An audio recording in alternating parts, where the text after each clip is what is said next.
Hi, I'm Carlin Borisenko. In early 2020, I was the knitting Democrat who accidentally went viral on the internet for going to a Trump rally and then left the party. I became the conservative darling, was on all the shows, traveled around the country, and then realized that conservatives were no better than Democrats. If there's one thing that I've learned, it's that both political tribes are two sides of the same coin. But it wasn't all bad. On my journey, I became obsessed with understanding the woke ideology and the culture war. I broke the story of the city of Seattle doing segregated training with its employees. How bad has this stuff become? The city of Seattle has now put out, I'm not kidding you, this is according to Dr. Carolyn Borisenko, who's an organizational psychologist. The city of Seattle asked its white employees to voluntarily spend a day off in a training about their internalized racial superiority. I broke the story that led to the first ever federal lawsuit against critical race theory in the schools. I broke the Coke Be Less White story, one of the biggest anti-woke stories of all time. It got over 30 million views. Coca-Cola's corporate headquarters even had to change their outgoing voicemail. Throughout the past few days, you may have seen inaccurate reporting on the content of our recently launched diversity, equity, and inclusion training program. I exposed the schools in Burlington, Vermont for grooming middle school children live on the internet. They called me an unwoke cult leader for that. And the Vermont Human Rights Commission slandered me publicly as being a hate channel. I even got called a hero in Breitbart for exposing that the Washington Post was writing a hit piece on Christopher Rufo. I have broken story after story after story about what's going on in the public schools, from Cambridge, Massachusetts, to autistic sex education, to the Department of Education in Michigan, literally training teachers all over the state how to groom children. I wrote a book called Actively Unwoke, the ultimate guide for fighting back against the woke insanity in your life. I host a podcast all about fighting back, and I'm downloading all of my knowledge to you on my Substack, carlin.substack.com. The world is a crazy place. We are literally surrounded by cults on all sides. On this show, we're going to do a deep dive into all aspects of the culture war, and I will show you the dark, dystopian underbellies on both sides. Here are the commitments I'll make to you. I will always tell you the truth. I will always bring you receipts. And if you stick with me, I promise you will see the world differently. Welcome to the cult. Please mount that like button for me and subscribe if you feel so inclined.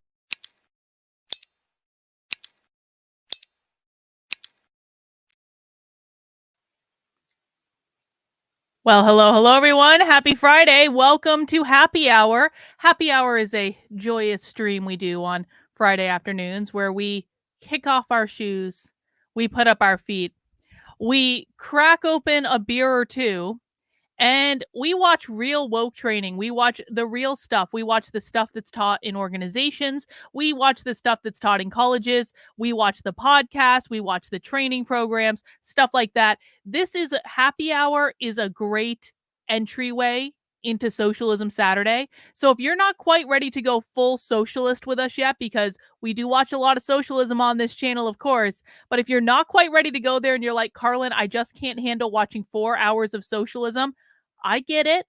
I got you. Happy Hour, we generally do some lighter fare.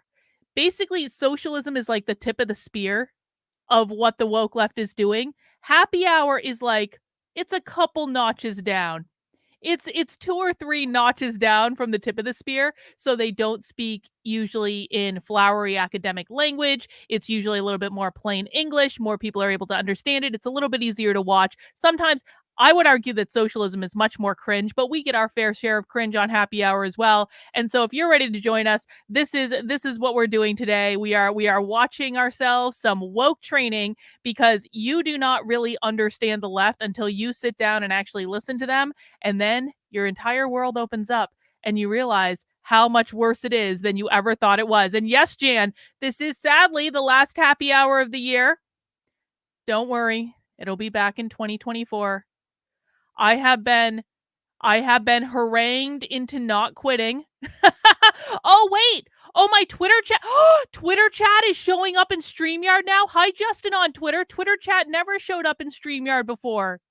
Yay. This is great. I'm so excited that Twitter is now ahead of Rumble, in that Rumble just refuses to integrate with StreamYard to allow me to show Rumble chats on the stream. But Twitter, everyone wave to Twitter. Hi, Twitter. That's really great. Thank you for chatting in, Justin. I appreciate it. Well, guys, listen, for those of you who have been following along, so to go back to Jan's programming note, because Jan is correct. This is the last happy hour of the year. And so for those who have been following around for the last couple months, I've been basically saying that I'm done at the beginning of the year. And the reason for that is many, and I'm not going to go through my reasons for wanting to be done with all this, and I'm not going to do another stream where I'm crying. I don't think about this. Like, the too long didn't read is what I do in terms of trying to teach people what is actually going on the left is really, really, really hard. And it's made harder by conservative influencers and audiences every single day. And I've had it. But the thing of it is I've now been duly harangued to within an inch of my sanity by my audience, who has demanded that I not quit. And like, people have come, like, it's actually kind of funny. It's so funny what happens when you say you're going to quit, because then all of a sudden all these people come out of the woodworks and they're like, Carlin, you can't quit because we want to help you get your message to a larger audience. And that actually has happened on more than one occasion. And so now I'm in a position where my core audience doesn't want me to quit. I have people that I can't talk about right now coming out of the woodwork saying, Carlin, you can't quit because we're going to help you get your message to a larger audience. And I'm like, I was like so close. I was so close to retiring. I was so close. I was like, I could see it. I could see the afternoons and evenings I would get back. I could visualize it going back and doing normal work again, but no, I can't. So don't worry, I'm not quitting. What I am going to be doing is, after tomorrow's Socialism Saturday, I'm going to be basically taking the rest of the year off. Because while I'm not quitting, I need some me time, okay? Like, that's like, I need some me time. I need some quiet time where I can catch up on projects that I've had on my list to do all year long. I need some time to sit on my couch and binge watch Sons of Anarchy and Vikings. Not because those are particularly good shows, but because the male leads are just so beautiful, and I need to enjoy myself as well. I need to not think about socialism for a while. And so what I'm going to be doing is I'm going to be taking basically the next couple of weeks off. Now, that's not to say I'm going to be doing nothing, because I can't do nothing. Like, I don't function like that. I always have to have something going on. But you're going to see, like, not a whole lot of streaming from me in the next couple of weeks. I might do a late night stream here or there. You're going to see some writing on Substack and like some older stuff that I've been working on for a while. Yeah, Tommy boy, it's working. I'm going to answer your question in a second. Don't worry. So I'm just going to basically be having some downtime for the rest of the year. I'm canceling my regular streams for the rest of the year after Socialism Saturday tomorrow. And you will still see me here and there, but I know everyone understands that I need a break. I'm really burnt out. I'm angry all the time. I'm pissed off all the time. I can't do it. I need some me time, okay? And I appreciate everyone supporting me in that. But don't worry that we will, I need to make an announcement about this. So the community supporter calls will be happening. Well, that's not true. There is a community member on Monday that has stepped up to host the community call. I will not be on the supporter community calls, but there is on Monday, there is a volunteer host for the call. If someone wants to step up and host it on Wednesday, there will be, but the community calls will return in 2024. And so don't worry, Mark, if like they will be still back in 2024. But again, I'm just taking a little bit of a break. And so I appreciate, and I do need to make an announcement to that effect in the community. It's been on my list, the long list of things I have to do. I want to go back and I want to answer Tommy Boy's question. This is really going into the archives, Tommy Boy. What happened to me and Adam Krigler? Adam threw me under the bus for 4 hours on his channel to white identitarians to make money off of me. And it was such a betrayal what he did to me that I basically was like, I'm never having any involvement with this guy ever again. And then Adam made it seem like publicly like I had betrayed him. No, that's not what happened. Adam stabbed me in the back, used me for over 4 hours on one of his streams to make money off of me from the most toxic audience on the internet. And when I watched it back and I saw what he did, it was just like, there is no way I could ever trust him again. He never apologized. He never acknowledged what he did to me. He made it seem publicly like I threw him under the bus. No, he threw me under the bus. And so that's what happened. I extended several olive branches to him to try to smooth things over. He didn't want to do it because he was the one that stabbed me in the back, and then I talked about how he stabbed me in the back. And that was the ultimate betrayal to him. So fuck Adam Krigler. He was never smart enough for me to begin with. Like, we may have had some similar story arc in terms of like us both leaving the left, and I think that was very true. And I don't regret any of the things that I did with him back in the day, but like, we've all moved on. We've all moved on. And I don't regret anything I did. Anyway, let me just look in the chat, catch up with everyone. How's everyone doing? Let me see. Adam was a real jerk. He was an asshole. Fuck him. Honestly. Look at this. I love this. I love that I can see Twitter chat in here. Oh, this is so exciting. All right, guys. So let me show you what we're doing for happy hour today. So I think it's going to actually be a fun happy hour today. I think it's going to be a little bit smoother. Please, everyone, mount the like button for me. Now, I happened upon a YouTube channel when I was researching for happy hour, and I wonder, has anyone ever heard of this guy? Mike Mena. Has anyone ever heard of him? Because Mike here has a YouTube channel where he explains different woke language. And I swear to God, I spent about a half hour today looking into this guy because I was like looking at his content and I'm like, this could actually be interesting to watch. But the channel seemed to me, I was like, is this a parody account?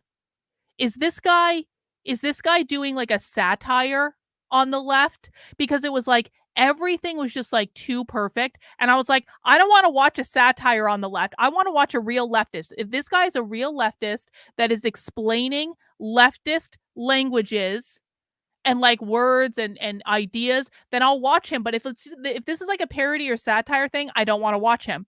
So I really looked into it. And Vince says the like button approved of my Unwoke art purchases from last night. Thank you for your purchases, Vince. I did see that. I hope that you love all the things that you get. Take some pictures for me when you get them, okay? Let me see them in person. I would love that.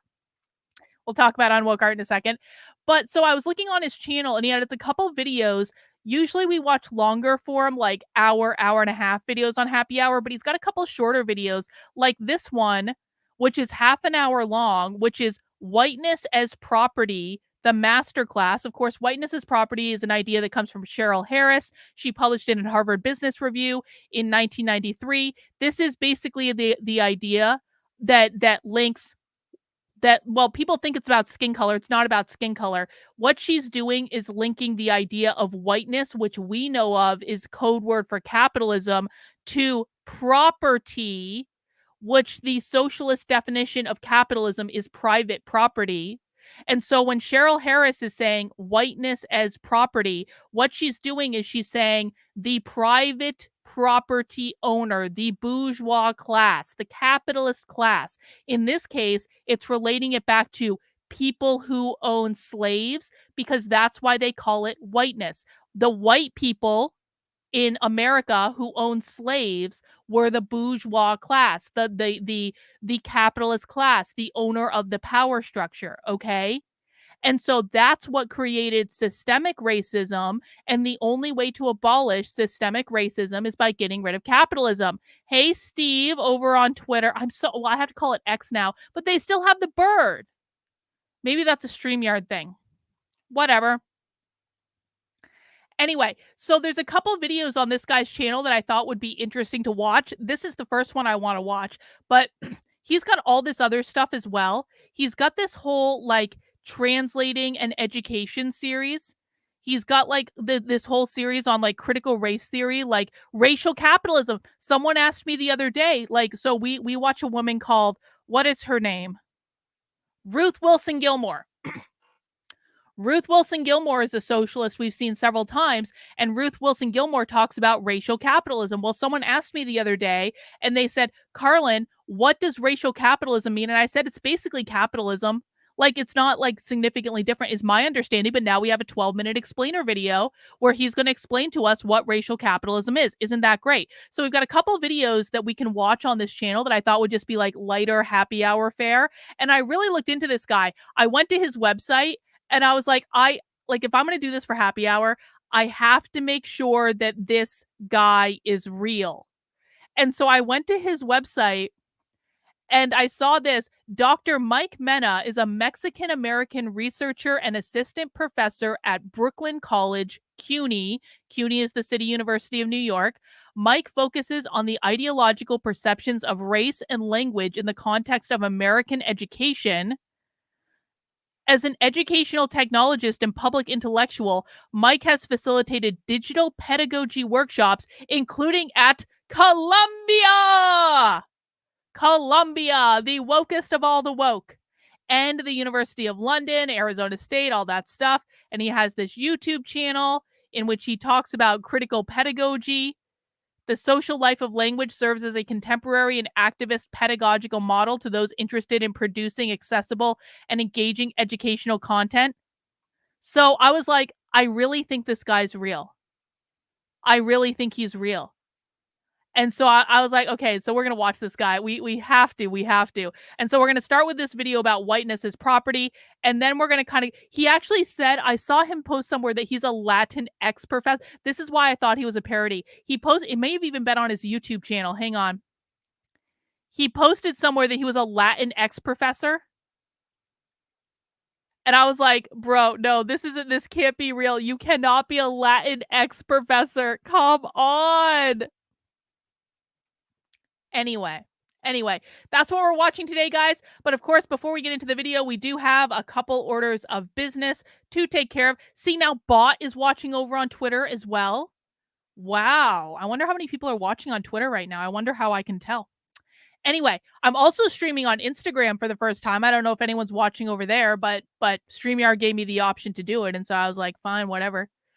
All right. So we got a couple other orders of business. Number one, please do make sure you are subscribed to my Substack, which is my main content hub on the internet, Carlin, KARLYN.substack.com. This is where I post all my best content. This is where I post all my clips. This is where I post my explainer pieces about breaking down the woke ideology in plain English. I break down the psychology of the woke left. We do all sorts of stuff over on my Substack that you will not find here on YouTube because this is my main content hub on the internet. You can subscribe for free. And of course, please make sure you are subscribed for free. You'll get a lot of stuff for free. The vast majority of my content is free against my better judgment. Well, at least for now. That actually might change in 2024.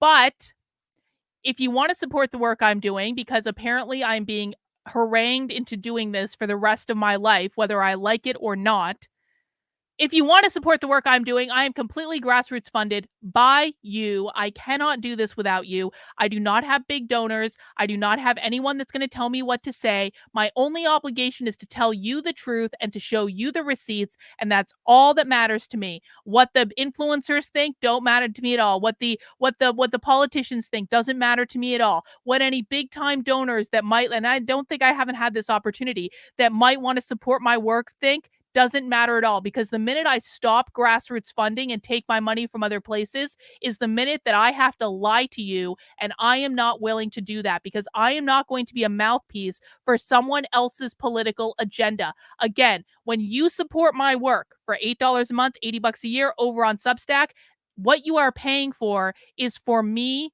to tell you the truth and to show you receipts. You never have to take my word for it. I'm never going to say, pinky swear, trust me, bro. I will show you receipts for every single thing that I say so that you can decide for yourself what you are and are not comfortable with. That all starts on my Substack. So if you want to support it, $8 a month, $80 a year. I'm trying to get like 70 new supporters before the end of the year to keep me on track. If you want to help me out in the new year, your work will fund your donations will fund like investigative journalism, undercover journalism, stuff like that, and I really appreciate it. Another thing that I have coming up in 2024 is I'm going to be relaunching the How to Speak Socialist series. So if you missed my How to Speak Socialist webinar in 2023, you can still access it actually on the Substack, but I am going to be updating it for 2024. I'm going to be relaunching it to a new audience. This is a live private training where I will break down how to speak socialist, the language of the left, all you need to know. This is your crash course. If you are intimidated by watching 4 or 5 hours of socialism with me every single Saturday, then come to this, because this is going to get you up to speed very, very quickly. This is a free training and is available. It will be held on January 24th at 9 p.m. Eastern time. If you can't make it live, it will be recorded. Yes, bot, you can come again if you want to. If you came to my one in October, I'm going to have new clips. We're going to have new stuff to it. It's going to be a little bit rejiggered based on what I learned doing it in October. And so and don't feel like you have to. If you came to the October one, you should be pretty much up to speed. But if this is something that's new to you, this is going to be a great refresher. If this is something that you can pass on to your friends, your family, if they need a good introductory course. Again, it is completely free. There is an option to make a donation when you sign up, but you don't have to. If you already support my work, please don't feel obligated to. This is just if people want to make a donation, but no one's under any obligation. I do, of course, appreciate it, but the best thing you can do is share this webinar out with other people. Get other people who are not already in my audience to come and see it, because I've heard many times from people who attended the webinar in October or who have watched it on demand that this webinar was like their wake-up call as to what's happening, which is fantastic. It did its job, but I've learned a lot since then. I have more and better clips than I ever had before, and so we're really going to make it good for 2024. And so this is something I want to do a lot with. We're going to do our big kickoff January 24th. You can sign up for that right now over on my Substack, Carlyn, KARLYN.substack.com, and I will see you guys in the new year for that one. Lastly, well, almost lastly, second to lastly, there is still time to get your Christmas gifts in the Unwoke Art Store. Now, if you have not yet ordered and you want to receive your stuff by Christmas, I'm going to strongly recommend that you do express shipping in the Unwoke Art Store. A lot of my products ship very quickly. Like there's a couple days turnaround time. It really is very fast, but this is the holidays. A lot of people are shipping stuff. Some products might take a little bit longer. Of course, everyone's doing last minute purchases. So if you are going to be buying stuff in the Unwoke Art Store that you need to have by Christmas, I strongly recommend express shipping as a way to get them there. But there's still time to do it. If you order with express shipping, what the suppliers are saying is that they can guarantee delivery all the way up to like ordering on the 19th. And so you got a couple more days. Now I have a lot of good stuff in the Unwoke Art Store, including this special limited edition series that I just put out the other day. This is actually going to be 25% off through the weekend. So if you order one of these designs through the weekend, you're going to get it automatically 25% off at checkout. And you know, the left says ACAB when they want to say all cops are bastards.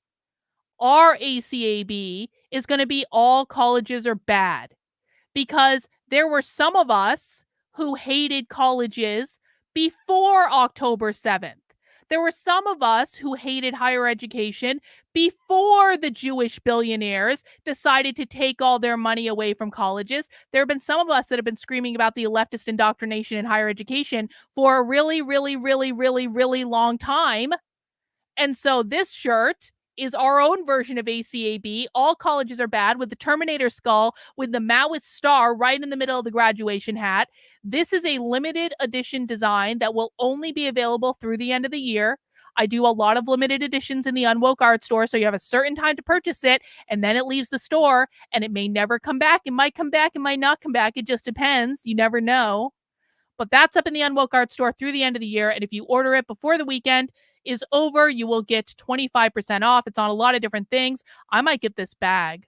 I need a bag like this. I ordered a t-shirt of it the other day. We'll have to see. Also, lots of other stuff in the Unwoke Art Store, including my favorite design, the real Marxism design, which is Marx in a sea of skulls. I'm actually wearing that shirt right now, so you can see it really does come out. Very, very, very bright red. It is a great shirt. I got a lot of compliments on it. Real Marxism has been tried, and we know how it goes. And so you can become a walking billboard for that if you want to order it in the Unwoke Art Store. Lots of other stuff in there as well. And of course, all these purchases do go to support the work I'm doing, and I greatly appreciate it. Our last order of business before we jump into our videos is I need a beer. Does anyone else need a beer? Does everyone have something to drink? Does everyone have fun things to drink? Let us know what you're drinking in the chat. We have a tradition on Happy Hour, and this is only on the YouTube channel. I'm sorry for everyone watching everywhere else, but I do a poll on YouTube where I go to the craft beer store and I get 4 beers because there's 4 little rings in a thing, and you're going to see what I mean in a second. And so I bring back 4 beers from the craft beer store, and you guys get to vote on which one I drink first. Let me get my beer out of my cooler. Hang on. Now, for those who are new to me, I am a craft beer snob. I love beer. I think that if you think you don't like beer, you just haven't found the beer you like yet. Zero says, friend gifted me orange cream tippy cow. That sounds really great. Let us know how that is.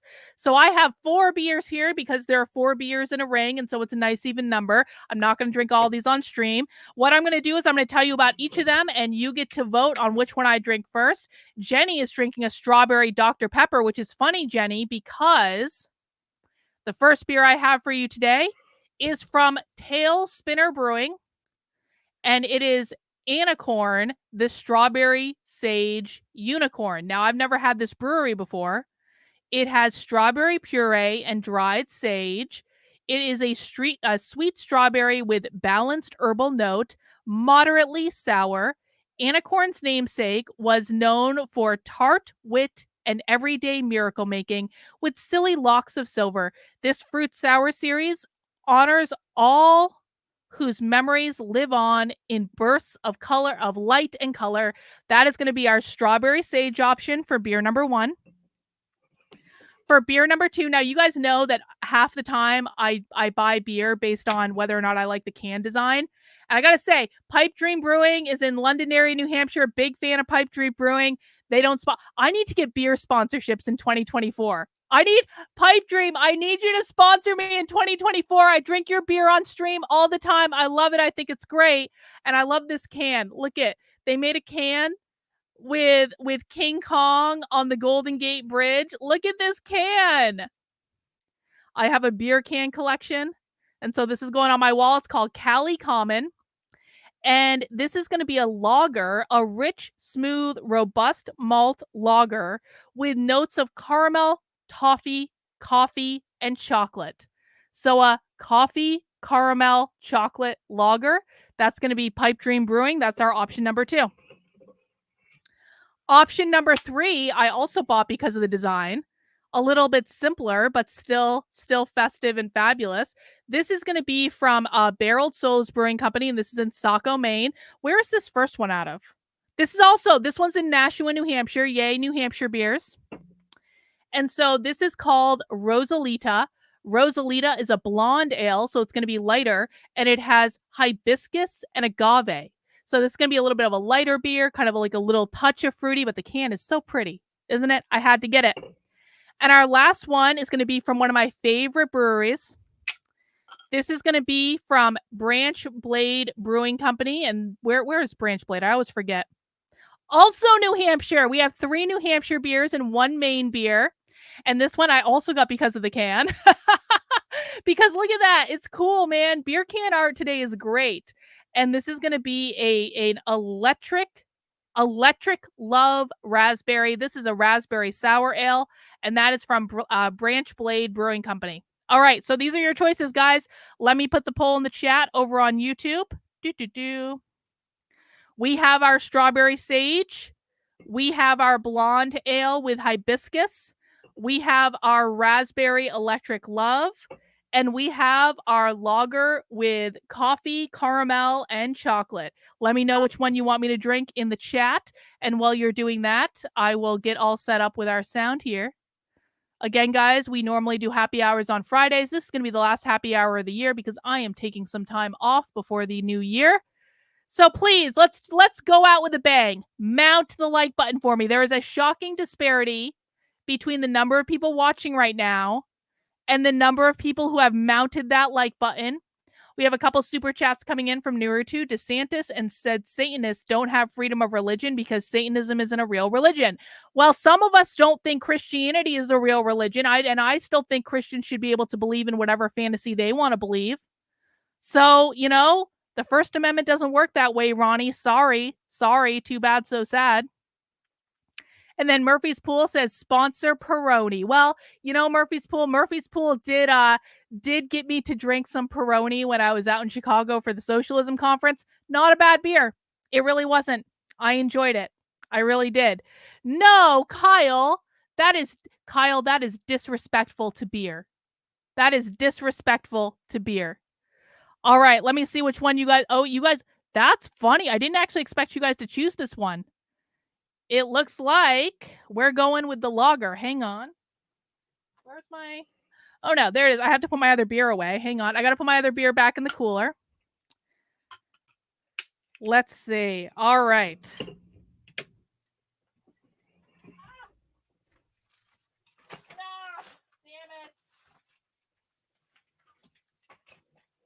All right, beer's in the cooler. It looks like the coffee chocolate lager won the day.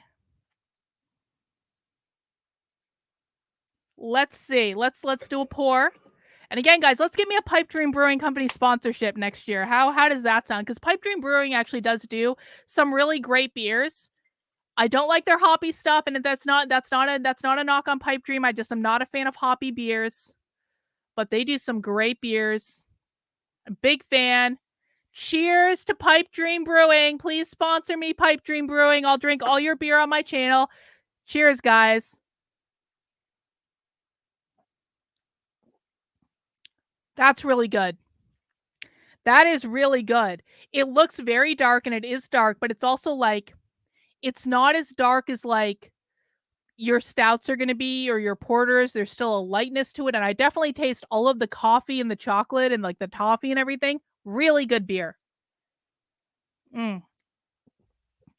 Well done, Pipe Dream Brewing. Well done, Pipe Dream Brewing, Londonderry, New Hampshire. Sponsorship, baby. Naruto says, drink the Dorito alcohol on stream. No, I'm not drinking Dorito alcohol. No. All right, guys, let's dig into our show today. Again, we are watching I Think This Guy's Real, a woke college professor, and he's going to explain to us Cheryl Harris's Whiteness is Property paper, and then we might watch a couple other of his videos as well. Let's get this party started. Welcome back, party people. Mike here with the Social Life of Language, and today we are dealing with one of the most important critical race theory articles ever written. And of course, I'm talking about Cheryl Harris's article, Whiteness as Property. Now, to set up this discussion, let's start with a blunt question. Does whiteness have value, specifically economic value? Let me begin with a parable told to a group of white students who were essentially asked to put a price tag on whiteness. Now, while Harris herself wasn't the one that facilitated this discussion, it did actually happen. And it went a little something like this. Imagine you hear a knock on your door, and it's a federal agent. Good afternoon, sir. I'm Agent Billy Barebottom. Now, according to our records, you were supposed to have been born black. Of course, this is no fault of your own, but at midnight, you will be turning black. We're talking everything, hair, body, all of it. This is not your fault. It's our fault, our error. The government of the United States is willing to offer to pay for the damages. So how much do you want, or how much is your whiteness? Wait. Beer is supposed to taste like beer. Beer can taste like whatever it wants, Murphy's Pool. It doesn't, not all beer has to taste the same, all right? Wait, breaking news, and there's a video. This is from Laura Loomer on Twitter. I'm not showing the video because I'm watching some pretty graphic gay sex right now, but you guys can all go to Laura Loomer's Twitter account or X account, whatever, and find it. Laura Loomer, I can exclusively confirm that the senator whose staffer was caught filming a gay sex tape in the Senate hearing room is Democrat Senator Ben Cardin. I am literally right now watching. I'm gonna hold it like this is a gay sex tape that is posted to Laura Loomer's Twitter feed that was filmed in a Senate hearing room.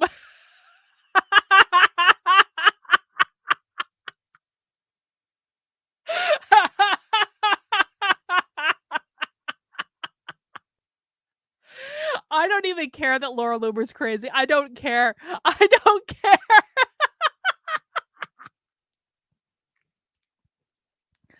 I don't care.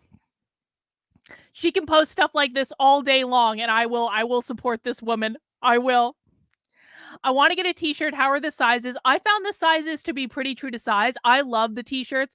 I like the unisex ones. I don't wear the women's cut ones. And I found them to be pretty true to size. They're like a soft jersey. I've never had any problems with them. So I hope you do, Maggie May.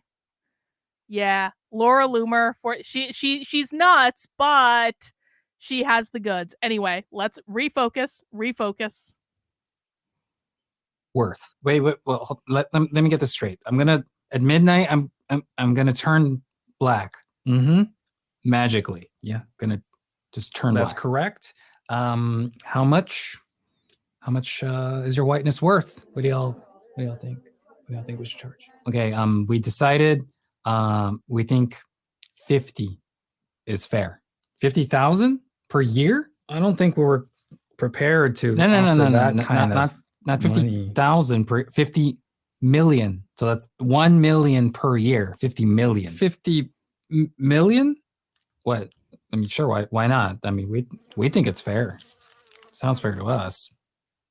So this group of white students agreed that $1 million per year for 50 years should cover the loss of whiteness. Now, clearly, like any piece of property, white identity is imagined to have economic value. Actually, there's a real-life version to this story that happened in the late 2010s. So a police officer traced their heritage, their DNA, using one of those DNA websites like Ancestry.com, and he discovered that within his DNA, he was 18% African. And so he thought it would be fun to tell his fellow police coworkers. Police officer is suing the chief and city leaders there, the officer who recently discovered he's 18% black. It all began when an Ancestry research site answered a lingering question Hastings Police Sergeant Cleon Brown had about his lineage. Not everyone at Hastings PD shared in his pride. Claims of fist pumps and whispers of Black Lives Matter from fellow officers as they passed Brown.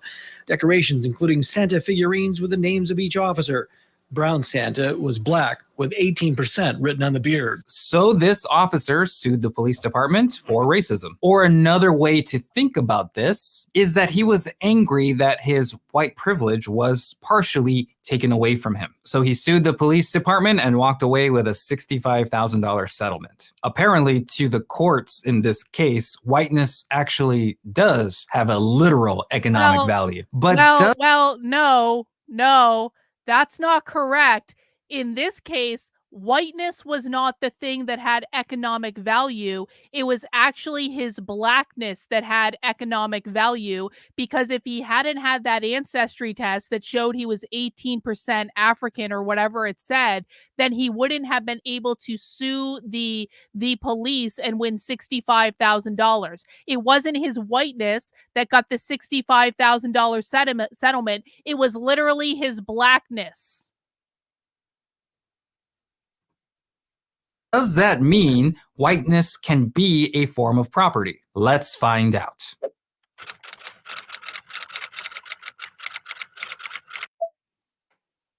First, some notes on the goals of this video. This article is almost 90 pages long, divided into 4 huge sections that could essentially be their own video. So nothing can replace actually reading the original text. In this video, we're going to focus on section 2, which is titled The Construction of Race and the Emergence of Whiteness as Property. Now, to make this article easier to understand, we need to pay close attention to the way Harris is using the legal definitions of property and of whiteness. And these legal definitions are very different from pop culture definitions. I think by the end of this video, you're going to see that just applying the legal definitions actually makes the phrase whiteness as property make way more sense. So as usual, let's approach each keyword separately, and then we'll bring them together to make the phrase whiteness as property. And finally, we're going to go over some modern day examples. Okay, so let's start with a blunt question. Can racial identity or racialized persons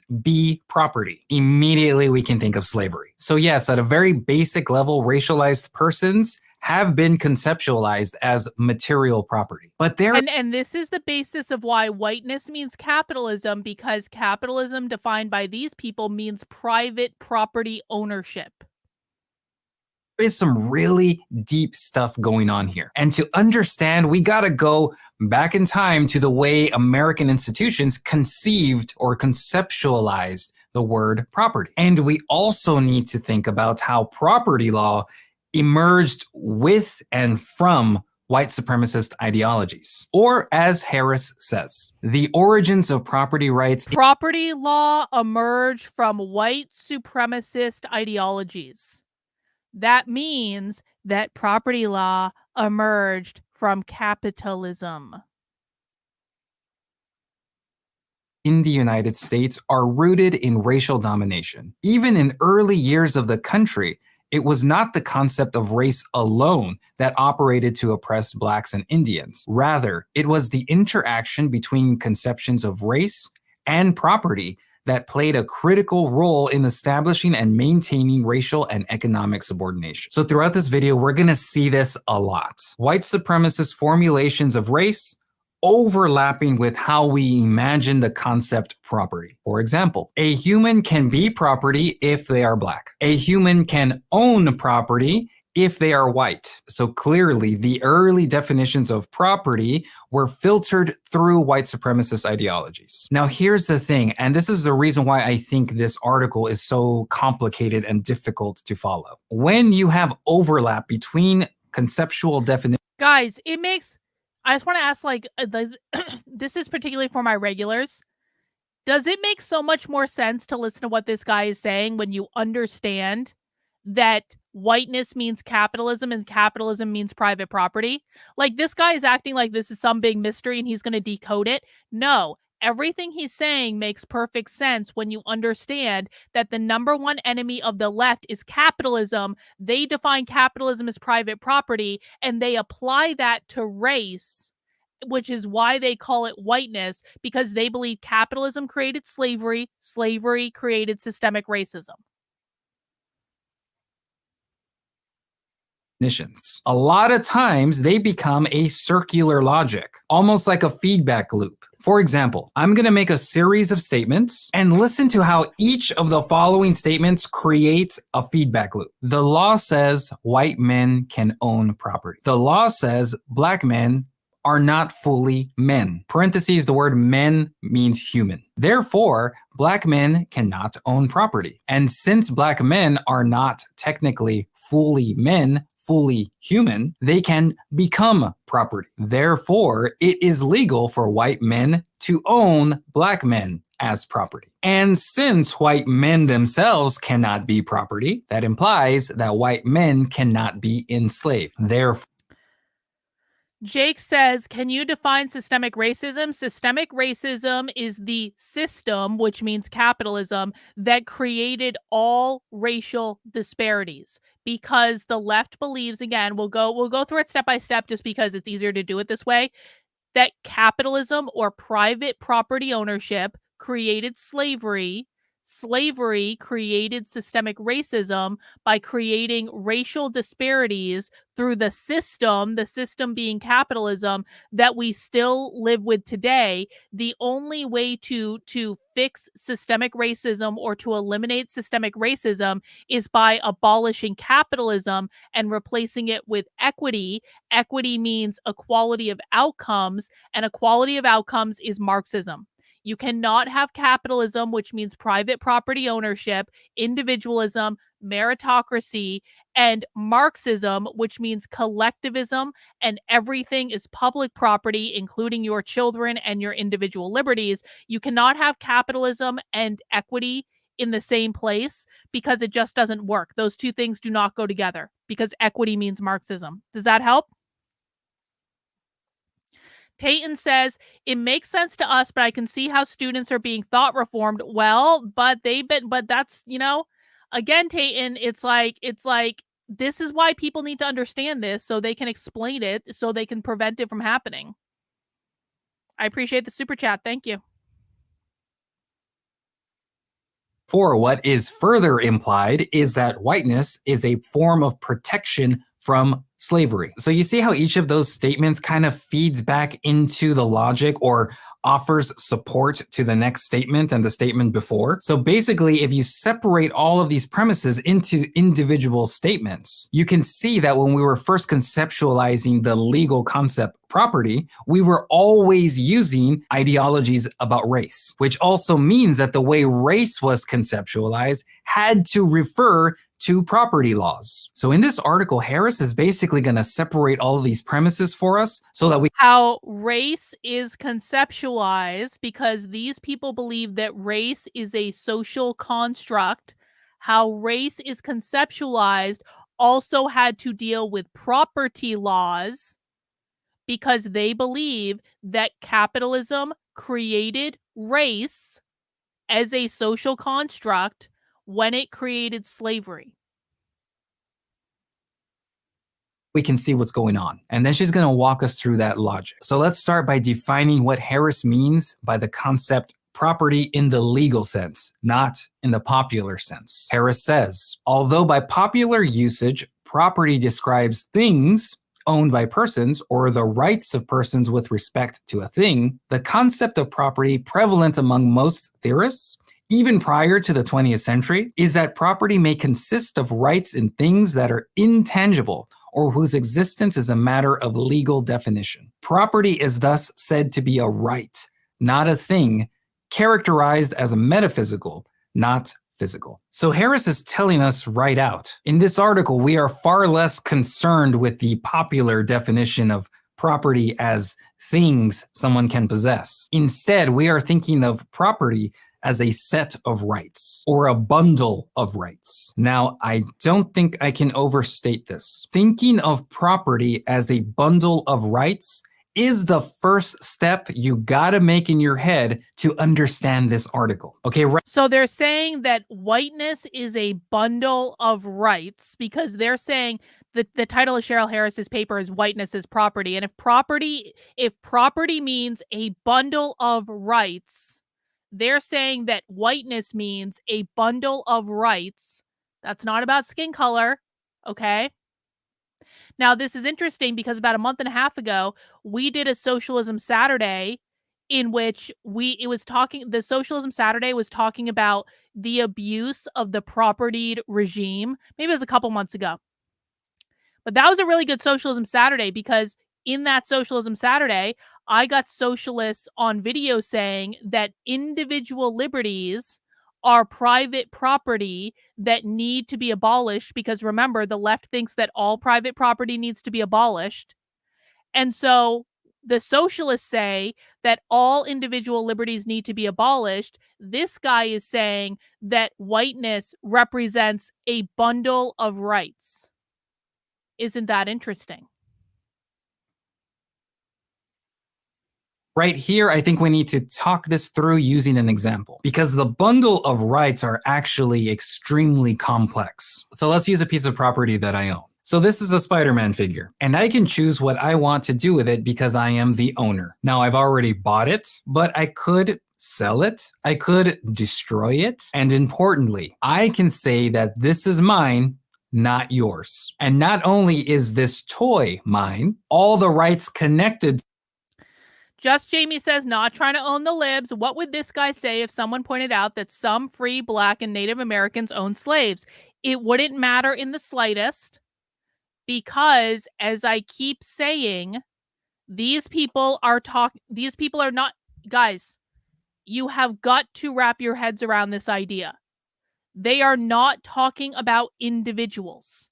They are talking about the system, the collective.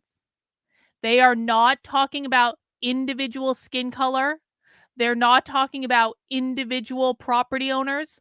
They're talking about the system that supports private property ownership. And that system is capitalism. Every single time they are saying anything about race at all, they are talking about systemic racism. They're not talking about an individual property owner. They're talking about the system. So this, excuse me, would make no difference at all because this is not what they're talking about. Does that make sense? Whiteness means the capitalist system that created systemic racism. To this toy are mine. I exclude you as being the owner of this toy, which also means I exclude you from using the property rights that I own because I own this toy. That's called. This is precisely right, Zara. The system is white. It's not about white skin color, the system. If you support the system, which means capitalism, then you are considered to be white. This is why the Los Angeles Times said Larry Elder was the blackface of white supremacy. This is why Byron Donalds was called a white supremacist when he was running for Speaker of the House. This is why NPR and the Washington Post have both had headlines about multiracial whiteness. This is why Jay-Z is called a white supremacist. This is why Kanye West is called a white supremacist, because they're engaging in capitalism. This is why Vivek is called a white supremacist. And yes, he is. I've heard socialists say this. Vivek's not white. Larry Elder's not white. Kanye West isn't white because it's not about white skin color. It's about engaging in the system that is capitalism. And the left hates nothing more than Black people who engage in capitalism. In fact, remember back to the riots in 2020 in Minneapolis. Whose businesses were burned down in Minneapolis? I'll tell you, Black business owners. The Black Lives Matter rioters in Minneapolis in 2020 specifically targeted Black-owned businesses because there's nothing more that they hate than Black people who are engaging in the system of capitalism through entrepreneurship. Because to them, that makes them white. Does that make sense to everyone?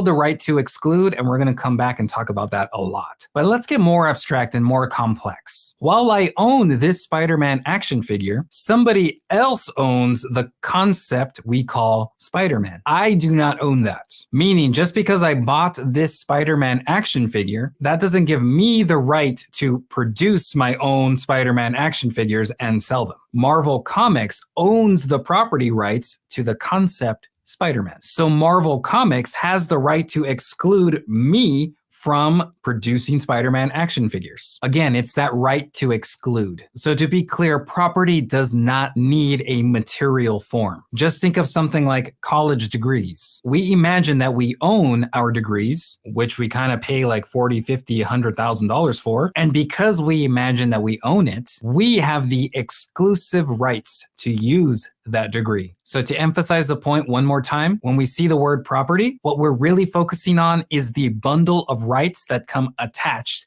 to whatever we claim to own. One of the main things that this article does for us is analyze moments when the concept whiteness operates or is made to operate as if it were property, or made to operate specifically as a bundle of rights. In fact, we could even modify the title of this paper to be something like When Whiteness Operates as a Bundle of Property Rights. So we need to move past the idea that we're mainly talking about material things or material items. For example, a material form of whiteness like skin color or a perceived white body. Those things are important, but we're really focusing on the rights connected to those things, more so than anything else. And to be clear, Harris is not making this super abstract for the sake of being theoretical. The idea of property has literally always been this abstract. For example, James Madison said, "Property embraces everything to which a man may attach value and have a right," which he was referring to all of a person's legal rights. So far, we've been hinting at how whiteness is treated and protected as though it were a piece of property. And since the definitions of property are so abstract, even those protections can become a form of property. Those rights are part of the property. Or as Harris says, whiteness, the right to white identity as embraced by the law, is property if by property one means whiteness, the right to white identity as embraced by law, is property if by property one means all of a person's legal rights. Okay, let's break this down. Because he's already said that the term whiteness refers to the ability to own private property. So whiteness is the right to own private property. That means capitalism, guys, because the socialist left believes that the definition of capitalism is private property. This is not about skin color. In fact, I have Cheryl Harris herself on video saying that you can be black and engage in whiteness. Whiteness is not about skin color. Black people can engage in whiteness too, because this is about the right to own property.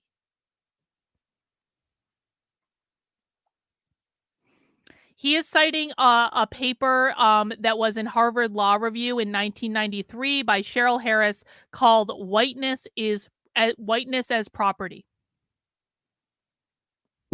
All of a person's legal rights. Notice again, last time I'm going to say this, we are focusing on the bundle of rights itself as the form of property. Okay, up next, we're going to go to a crucial subsection where Harris compares the abstractness of whiteness to similarly abstract things that often fall into the category of property. This subsection is titled The Property Functions of Whiteness. Harris identifies 4 characteristics or functions that most theorists might agree upon when it comes to the concept property. The first one is called the rights of disposition. This essentially means that a person has the right to possess, sell, exchange, and or transfer property. Now, in order to do all of these different actions, there is an assumption that whatever piece of property we are talking about can be separated from its owner and then transferred to someone else. Now, the technical term used to describe this is whether or not a piece of property is alienable or inalienable, or the ability to be separated from. But what about whiteness? Is whiteness alienable? Well, at this point, Harris reminds us, actually, there's a lot of common forms of property that are inalienable. For example, college degrees, licenses, government entitlements. Legally, these are all recognized as forms of property. So the alienability, or lack thereof, should not, or rather does not, disqualify whiteness from being a form of property. In fact, you could kind of argue in the opposite direction. The fact that whiteness is perceived as inalienable is exactly one of the factors that makes it such an exclusive form of property, which makes it perceived as limited or rare. And it's that rareness that makes whiteness more valuable because it is perceived to be a limited resource. The second characteristic or function is, how could whiteness possibly be a limited resource if it was about skin color? Skin color is not a limited resource. We make more people every day. We make more white people every day. So if they're talking about whiteness as being a limited resource, there is no possible way that whiteness can be about skin color. Right? But do you know what is a limited resource? Private property. There's only so much land in the world. We know this in New Hampshire. There is a housing crisis in New Hampshire. If you want to move to New Hampshire right now, it is going to be really effing hard for you to buy a house because no one is selling. Or if they are selling, like the prices are just like through the roof. People are paying 30% over asking to get a house in New Hampshire. Why is that? Because property, private property, is a limited resource. We only have so much land, right? There are only so many houses. And it's not like you can just snap your fingers and create more. You can create more people with white skin. It's actually really easy. People do it all the time. You can't just build a whole bunch of new houses on property that doesn't exist, right? So that's what he's talking about when he says this is a limited resource. They're talking about something that you can't just create more of, which is going to mean private property ownership. Does everyone understand? It's the right to use and the right to enjoyment. I think Harris explains it really clearly, so here's an extended quote. Whiteness can move from being a passive characteristic as an aspect of identity to an active entity that, like other types of property, is used to fulfill the will and exercise power. Thus, a white person used and enjoyed whiteness whenever she took advantage of the privileges accorded white people simply by virtue of their whiteness. Whiteness, as the embodiment of white privilege, transcended mere belief or preference. It became usable property, the subject of the law's regard and protection. In this respect, whiteness, as an active property, has been used and enjoyed. So there we go. That is the right to use and the right to enjoyment. The third feature deals with reputation and status property, or the idea that reputation and status can become property and even have an economic value that is usable in the marketplace. And because reputation has value and can be used and enjoyed and imagined to be owned by individuals, it can be protected by property laws. And if it is protected by property laws, it has just become a form of property. I mean, let's think about this for a second. So reputation and like, what did he say? Reputation and status? Reputation and status. Socialists, leftists are collectivists. They're not individualists. They want to eliminate socialists and leftists. Who I use the term socialist and leftist rather interchangeably when I really shouldn't, because they are two different things. For people who might be new here, like Democrats are not the same as progressives. Progressives are not the same as democratic socialists. And real socialists are much farther left than democratic socialists. But we're being colloquial here. Everyone's just going to have to manage it. Reputation and status are about individualism and meritocracy. The socialist left, the far left, want to abolish individualism and meritocracy. They label individualism and meritocracy as components of a white supremacy culture. We know that because do you guys remember that white supremacy culture graphic that was in the Smithsonian Museum of African American History in 2020? Individualism and meritocracy were on that. They want to abolish that. That comes from Cheryl Harris. Reputation and status as property. Why does the left hate individualism and meritocracy? Because the left are collectivists who believe in equity. Individualism is the opposite of collectivist. Meritocracy is the opposite of equity. Does everyone understand that? Yes, and individualism and meritocracy, exactly, Bot.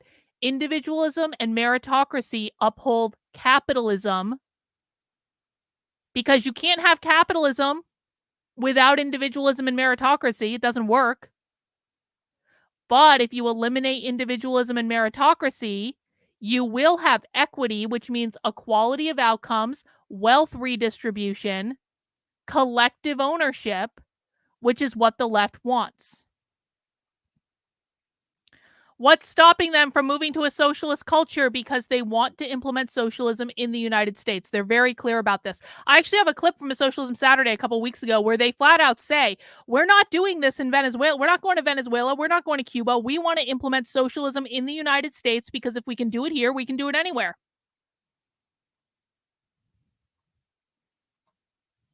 By property laws, it has just become a form of property. Here's a quick example. In 2023, we had a lawsuit filed against Fox News for $1.6 billion.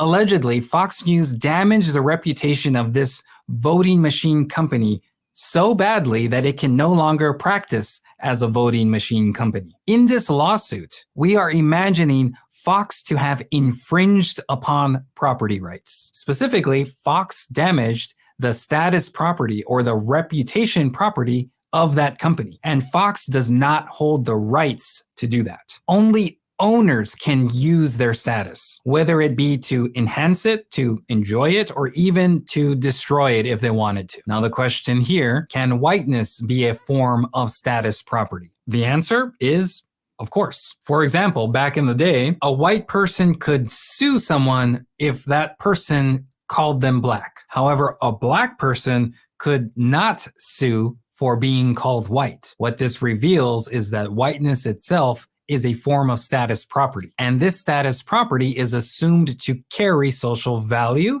It's assumed to carry access and privilege. And finally, the fourth characteristic, or the last feature Harris mentions, is the absolute right to exclude. On a basic level, this is saying that the bundle of rights that come with ownership are mine and not yours. Again, Harris says it best here. The possessors of whiteness were granted the legal right to exclude others from the privileges inherent in whiteness. Whiteness became an exclusive club whose membership was closely and grudgingly guarded. The courts played an active role in enforcing this right to exclude, determining who was or was not white enough to enjoy the privileges accompanying whiteness. In that sense, the courts protected whiteness as any other form of property. Now, if you ask, can whiteness be considered property? Or can it act like property? Or can it be used like property or protected like property? The answer is yes, yep, definitely, and Because remember, we are thinking of property as first and foremost a bundle of rights. And during the founding of the United States, when we were debating about all these laws that had to do with slavery and ownership, what made whiteness so real and so privileged and so powerful was precisely because it was treated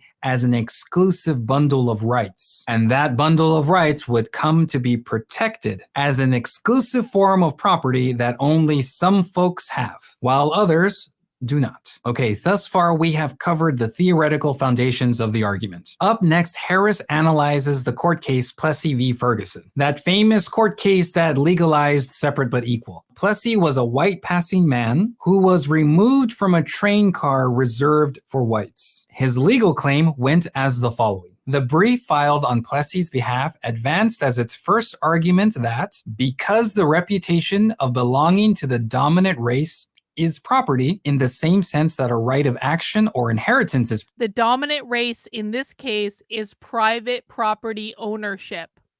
That's why, and this is, you guys have got to wrap your head around this. You really, really do. I know many of you have, but just in case you haven't, this is something you have to wrap your head around. They don't care about slavery as much as they care about private property ownership. Because this is the thing that's going to confuse people the most. The reason that they're saying that this is about the dominant race, it's not because of what you think of as white supremacy, where white people think they are superior to black people on the basis of the color of their skin. That's not what they mean.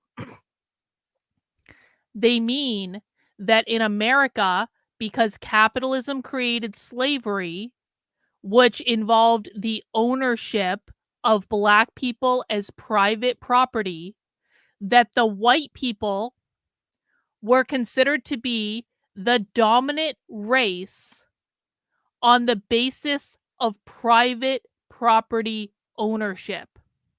And yes, in America, when it came to slavery specifically, that had a racial component to it, which is why they call it whiteness. But you have got to, I promise you, your understanding of the left will fundamentally change when you realize that this is not about having white skin and it's not about slaves having black skin. It is only and exclusively about who owned private property, because private property is what they want to get rid of.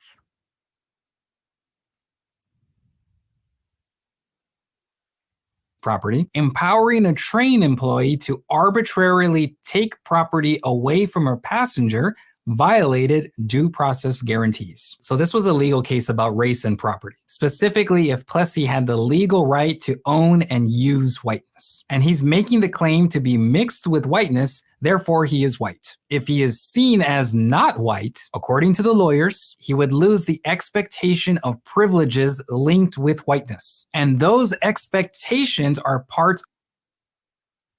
You're not listening. This has nothing to do with white skin color. You're not listening. They believe that race is a social construct. They don't believe it exists. They believe that the only reason we think of people as white and black is to denote white as private property owner and black as oppressed private property. That's it. It is about private property ownership. If a black person like Larry Elder owns private property and engages in capitalism, he's considered to be a white supremacist. This has nothing to do with skin color. What, guys, I promise you, I know this is not something you want to give up. I really get it, especially conservatives, because you guys have some sort of affinity to believing that you are poor victims of the world because you're white. I know you don't want to give this up, but you have got to give it up if you want to understand the left. The left does not care what your skin color is. They care whether or not you are engaging in capitalism, which is a form of private, which they define, not a form, which they define as private property ownership. That is all they care about. I need people to remove every single argument they have about skin color from their consciousness. Every single time you guys bring up skin color, I promise you, you are missing the point. I need everyone to get to a place where if you start to think this is about skin color in your head, you need to correct yourself and say, I know this is not about skin color. This is about private property ownership. And I need you to reframe the question.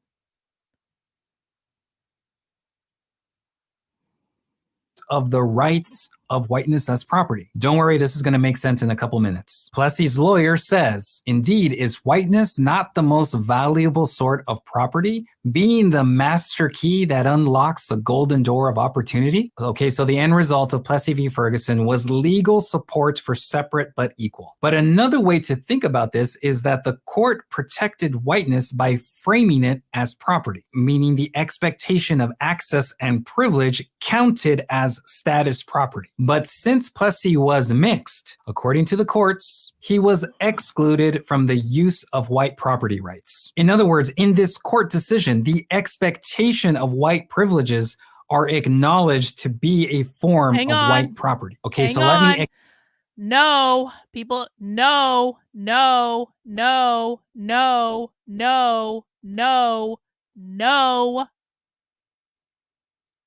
It is not about skin color if you disagree with them.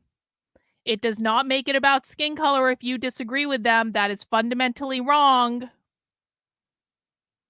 And Jason, this isn't correct either. It is not about subverting skin color. This is wrong. It has nothing. Guys, I promise you that you will not understand this until you discard the idea that this has anything to do with skin color. Every single time you guys think that this has something to do with skin color, I'm going to tell you no, because it doesn't. You need to start self-correcting here.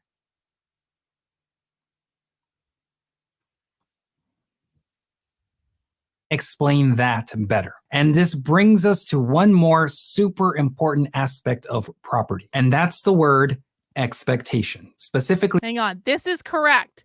Think of it as an autocorrect. Every single time you say white in your head, replace it with capitalist, because that's what that means.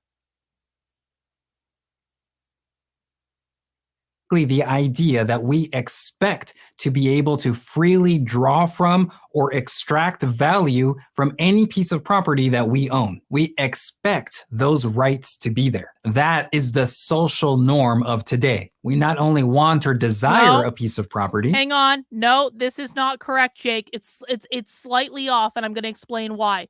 Jake says it's the systems and structures of power that uphold capitalism, not race. No. Capitalism is the system, Jake. There are systems that uphold capitalism too, but the big system that they want to eliminate, when they say systemic racism, they mean capitalism. Capitalism is the system. Do you understand that distinction?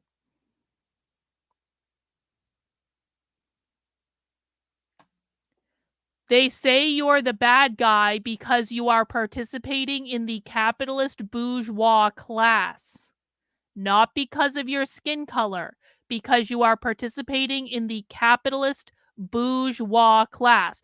Stony, I am sick of fucking answering this question, and I feel like I've had to answer this question from you at least 3 times in the last 2 weeks. Guys, I keep telling you, if you keep asking me the same question over and over and over again, and I keep answering the same fucking question over and over and over again, eventually I'm going to call you out because you are not fucking listening. I have answered this question from you before. Well, Caroline, it might be that the socialists understand this, but normal people don't understand it. No, false, fucking false. False. Do you know how I know that this is not true? This is a conservative bullshit talking point. And I'm so sick of hearing it. Do you know how I know this is a conservative bullshit talking point? Because I have been watching woke training on this channel at least once a week for 3 years. Do you know how I started to understand that whiteness meant capitalism? Because in every single diversity training, they mention capitalism. In every single class about whiteness, they mention capitalism. And that's from the lower level people. That's not from the socialists. So no, false, incorrect. And if you ask me this question again, you're going to get it even worse than you got it this time. Do you understand? I don't want to see this question from you again.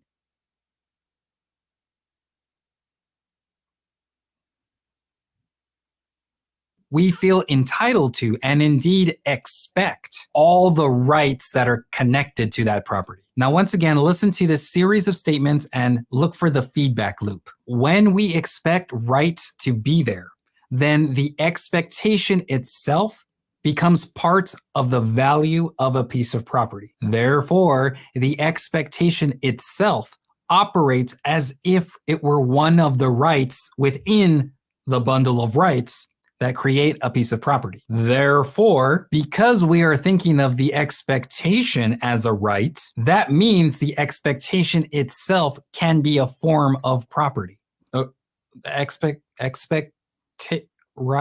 Okay, let me explain that better just using an example because I got really confused with all that white nonsense. Okay, first example. These two cameras are almost exactly the same. All the electronics, all the image quality, exactly the same. But one is a regular camera and the other is a cinema camera. The regular camera costs $2,000, but the cinema camera costs $4,000. So why that massive markup in price if the differences are pretty much just cosmetic. Well, the people who use and buy cinema cameras expect to be able to charge more for their services because they use cinema cameras and not regular cameras. So just the expectation of being able to access this more high-end clientele gives the cinema camera twice as much value in the marketplace. It's the expectation of being able to access a higher level of clientele is considered to be whiteness. Does that have anything to do with skin color? The expectation of being able to access people with a higher level of disposable income so that you can charge more money for your services? Does that have anything to do with skin color? Seems to me that Jay-Z can access pretty much whoever he wants. Jay-Z can get into any room. Kanye West used to be able to get into any room. I don't know if he can get into any room today. Because he went after the people that you can't attack even more than, like, we're not going to talk about that. But the expectation of being able to access high dollar value people, that sounds like the bourgeois class to me. That sounds like the capitalist class. That sounds like the business owner. That sounds like people with resources. What does that mean? All that means capitalism. He's literally talking about the expectation of being able to access people with more private property than other people. Does everyone understand that? These settled expectations, the differences between regular cameras and cinema cameras, it's these expectations where all the additional value is located. And we know that because these cameras are essentially identical except for the appearance. I'll give you a super easy example of when settled expectations actually add value to a piece of property. A person might desire to be considered white because one expects that the social norms that privilege whiteness are intact because, historically, those privileges were put there by law. Or as Harris says, within the worlds of de jure and de facto segregation, whiteness has value. Whiteness is valued, and whiteness is expected to be valued in law. These advantages became institutionalized privileges, and ideologically, they became part of the settled expectations of whites. Okay, now finally, let's move on to present-day examples of whiteness as property. Because clearly, the easiest way to understand this stuff is by using real life examples. And when it comes to more modern or recent examples, I think that the idea of settled expectations is where a lot of the recent social strife is. Magnus, you have been on this channel long enough to know better. And there are an awful lot of people here who are trying desperately to explain to you that this has nothing to do with skin color. You have literally a whole chat full of people here. You're a channel member, bro. You've been here a long time. You have literally a whole chat full of people here who are telling you the same thing I'm telling you. This is your cognitive dissonance, Magnus. This is your cognitive dissonance that you need to get over. I can't do this for you. You have got to discard this notion that whiteness has anything to do with skin color.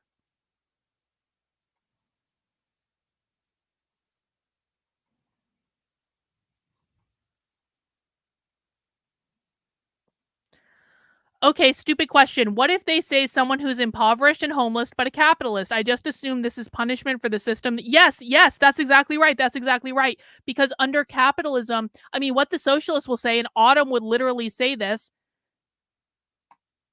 Magnus, you are literally the only... I'll get back to you in a second, Zara. Magnus, you are literally the only fucking person in my chat right now that's making it about skin color. So to say that you're not the one making it about skin color, you are literally the only person in the chat right now, bro, making it about skin color. So to say that you don't care when you keep chatting in over and over and over and over, demanding that this be about skin color when everyone else in the chat is telling you that it is not about skin color, This is coming from you, bro. You need to take responsibility. Back to this question. So, what Autumn the Socialist would tell you is that under capitalism, if you don't work, you don't eat.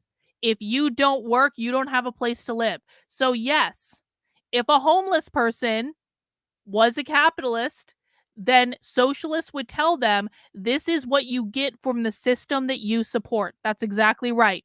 And why don't you support socialism? Because under socialism, we would want you to have a house. We would want you to have a warm bed. We would want you to have all this stuff. You're never going to get this under capitalism. You're only going to get it under socialism.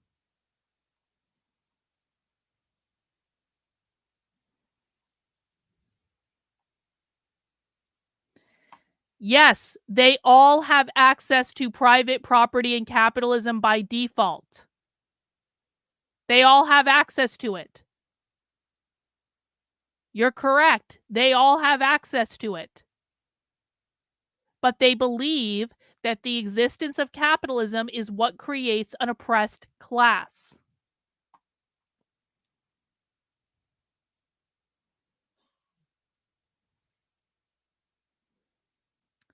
Yes, they use the term white, which they don't even believe exists because they believe race is a social construct to bait fucking stupid, hard-headed fucking conservatives who refuse to fucking listen. They use it to bait them into believing that this is about skin color so that the conservatives then go off and act incredibly racist. And then they can say, look, the conservatives are just as racist as we told you they are. Look, they're racist. We told you they were racist. Yes, it's bait. It's bait that the conservatives pick up and swallow down every single goddamn time because they refuse to listen.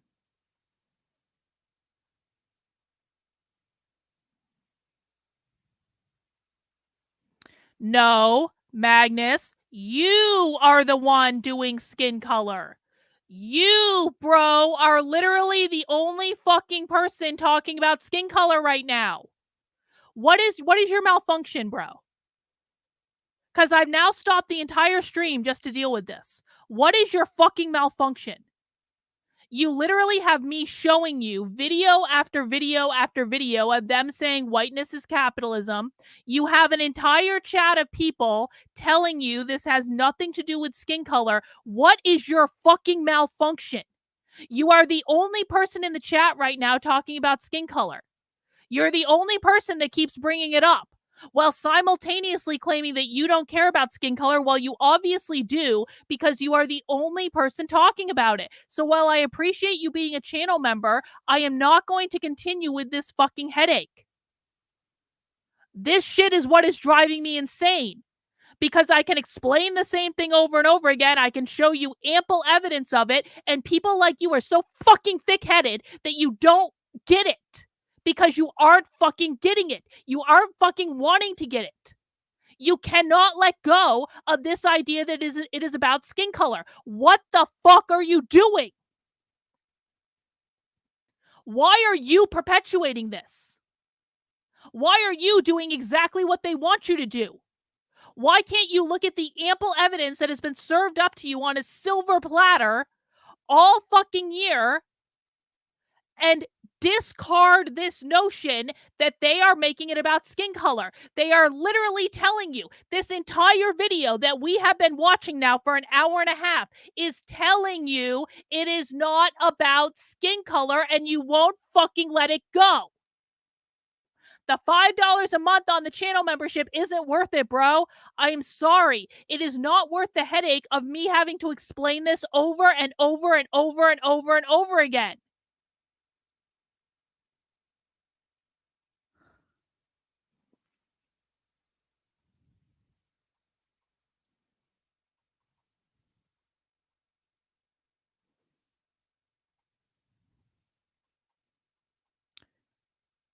Wrong.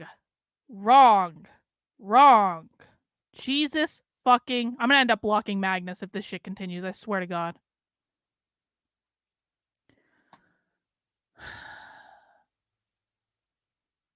There's going to reach a point where I'm just going to assume that you're trolling just to piss me off. This has nothing to do with skin color. If you become a socialist, it has nothing to do with your fucking skin color. So if you want me to answer this question, phrase it a different fucking way. If I see you making any fucking references to skin color, I'm no longer going to acknowledge it if you're asking any questions.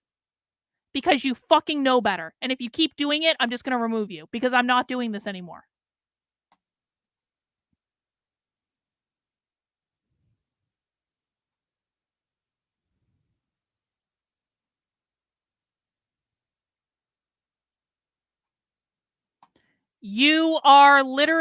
I have literally now stopped the stream for you for 10 minutes, bro, because you are the one that keeps making it about skin color. What is your fucking malfunction?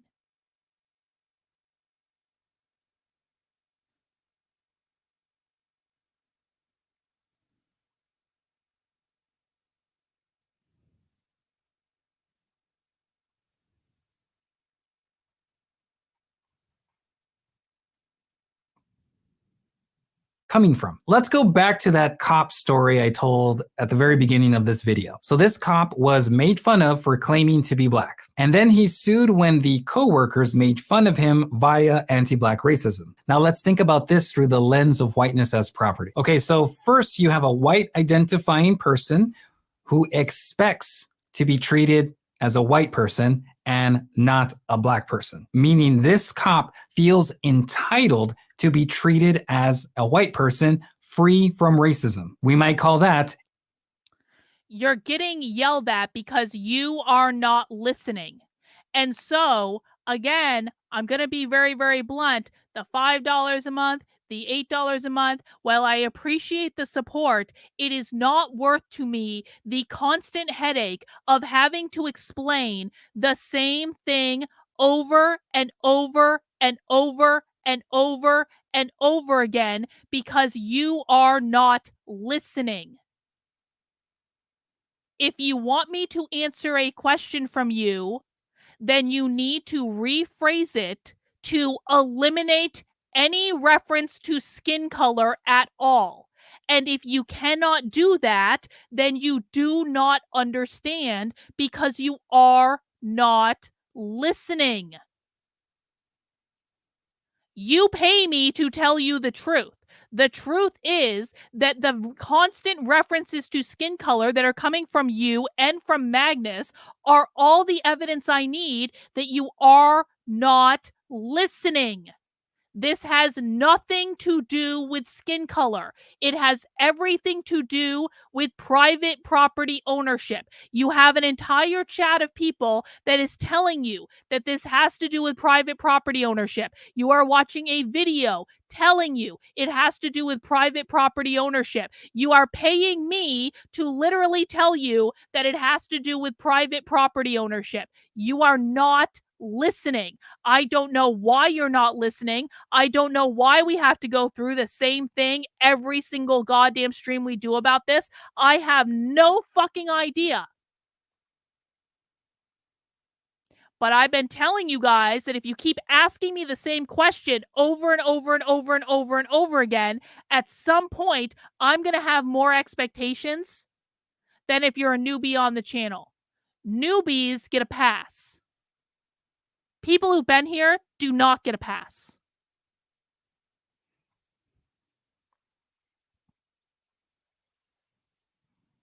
A settled expectation, a social norm. Another way to think about this is that this cop owned white property rights as a white identifying man, but was unable to freely use and enjoy his whiteness because his coworkers, in their own way, excluded him from his own whiteness. And that is not their right to do because property owners have exclusive rights to use and enjoy. Now, this sounds very familiar to the Plessy v. Ferguson argument. Plessy was claiming to be white and was suing because the train conductor infringed upon his rights to be able to freely use his whiteness. Similarly, this police officer became unable to tap into the privileges of whiteness.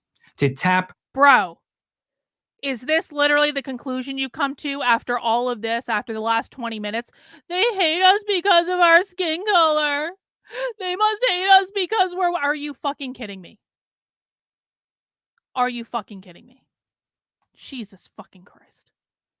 And use his white property. In this case, he was the one that was excluded from using his own whiteness as property. So it appears then that the right to expect to never experience anti-Black racism was worth $68,000 in damages. Now, according to Harris, very generally, the courts in the United States have a really bad habit of coming in and re-establishing the settled expectations of... Because Magnus has now not listened for 20 minutes, I don't give a flying fuck if Magnus is a channel member. Magnus is getting put in a timeout.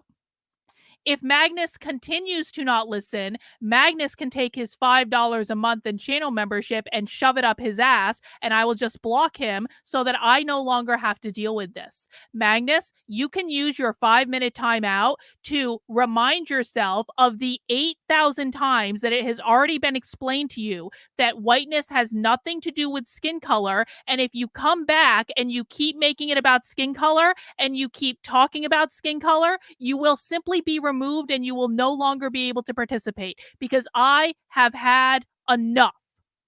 I have had enough. It is this bullshit precisely that is making me want to quit, because it makes it seem as though it is impossible for fucking conservatives to fucking get it. What I'm trying to understand... No.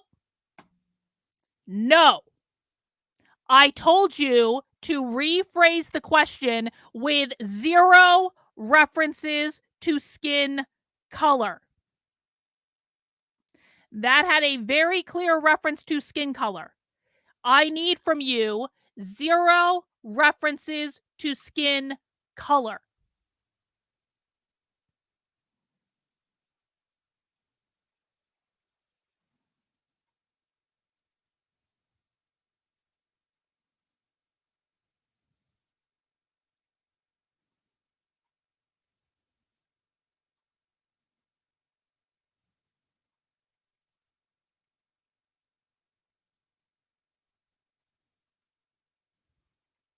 whiteness as property, or white privilege. Okay, now one more modern example. Let's talk about the book banning movement that we're seeing across the United States. Now, a majority of these books are by Black and brown authors, and the rest of those books are imagined to either disturb the racial order or the status quo, or worse, it implies that white children get their privileged status from racism as opposed to merit or whatever. So one of the books that was banned was a biography on Harriet Tubman. And the argument was that it should be banned because it potentially would hurt the psyche of white children. But if you look at basically any Stephen King novel, he likes to use the N-word like on every other page. And for whatever reason, that is totally fine and acceptable to school districts. But notice how the psyche of Black children never comes up. Like, that doesn't matter to the courts. And I think it's because racism towards Black folk in the United States is a social norm. It is a settled expectation. So when it comes to Black children's psyche, according to this settled expectation type of logic, books that use the N-word aren't going to damage Black children any more than they already are. So to put it as clearly as possible, an attack on social norms threatens the power of whiteness by disrupting the settled expectations of whiteness. And remember, the expectation itself can be a form of property also. Those expectations have value. So something like a school's curriculum or a school library, as part of social norms and settled expectations, you can expect white parents and white politicians to fully believe and expect that they are entitled to dictate what everyone needs. After all, That's the way it's always been. So the story goes. A different way to say this is that whiteness, framed as status property, is being damaged. And therefore, whiteness framed as status property. What does status property mean? Exactly, Gray One. So when the social norm of capitalism is defeated, or they would say abolished, then all these other problems will disappear. That's exactly right. That's what they believe. Angela, I might just do that. We'll have to see. I mean, Kenneth, don't think this isn't something that I've considered. Maybe conservatives aren't the ones who need the most to learn this. Maybe they'll just never get it. Don't think that that's something I haven't considered. This is why I've actively tried to drive away all of the moron conservatives. Listen, there are smart conservatives. There are conservatives who get it. I'm not shitting on all conservatives, but even conservatives have to admit that there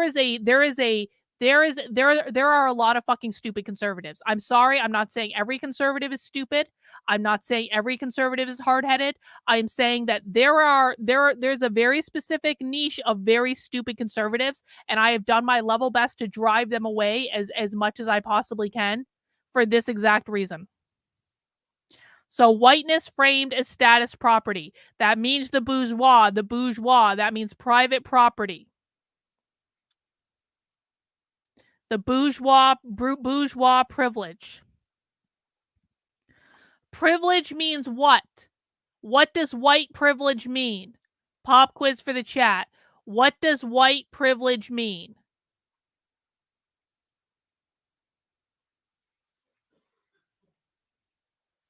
I know there's a delay between when I ask something and when you guys answer. Sassy says, I'm a stupid conservative, and you're not stupid, Sassy. White privilege means being a beneficiary of capitalism. A capitalist privilege. Exactly. It means, well, it does, but it means capitalist privilege. It means a beneficiary of capitalism. A beneficiary of capitalism. White privilege means a benefit of being born in capitalism and being able to use it.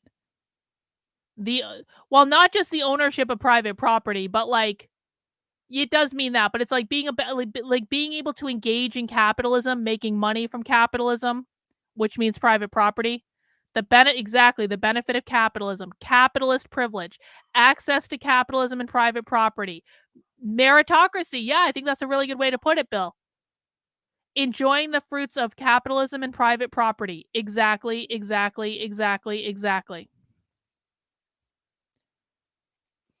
all of the white children's status property rights are also being damaged or infringed upon. Okay, so now let's start closing up. As a theoretical lens, whiteness as property helps to explain how whiteness becomes a valuable entity in both material and abstract forms. I think nowadays when whiteness is— And now we're crying.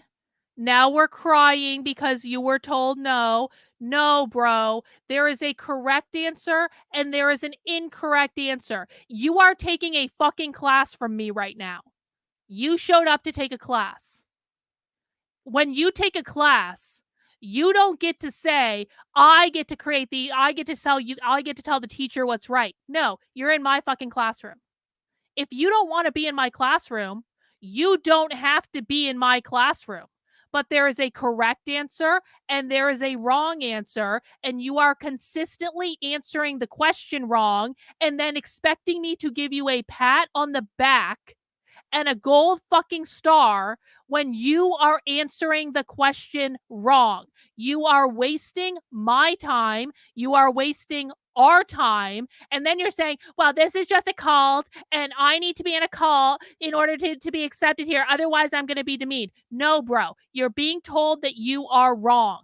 You were probably one of those students in school that did no homework, that copied your paper from your girlfriend or whatever, and then expected an A on everything when you didn't participate, you didn't do the homework, you didn't do the work, and then you whined and complained when you didn't get the A that you expected. Everyone in the chat has been trying to explain this to you for at least 20 minutes. Why are you not listening? You're not listening to me. You're not listening to other people in the chat. And you're expecting to get a pat on the head and being told and given a gold star? No, bro, that's not how this is going to work. If you don't want to be here, you don't have to be here. This property is invoked in a debate, it very often looks like a battle over settled expectations, or in the felt sense of entitlement to dictate social norms. Now, I'd like to say that we've come a long way, but really, when we're giving $68,000 to a white police officer for experiencing anti-black racism for like 10 minutes, well, maybe things haven't changed as much as we think. And honestly, I think that this is exactly what Harris was implying all along. Sure, debates look different nowadays than they did 200-300 years ago, but that circular logic, that feedback. No, white privilege means beneficiary of capitalism. If you don't agree with them, then you are engaging in capitalism, and so you are a beneficiary of capitalism. Loop between the concept race and the concept property, that feedback loop is still there. Well, that's all for today, folks. Don't forget to like and subscribe and do donate to the Patreon. You can look up all my publications on academia.edu or maestromikemena.com. This is Mike with the Social Life of Language, and we're done. All right. Well, that's the first video. There are a couple more I want to watch.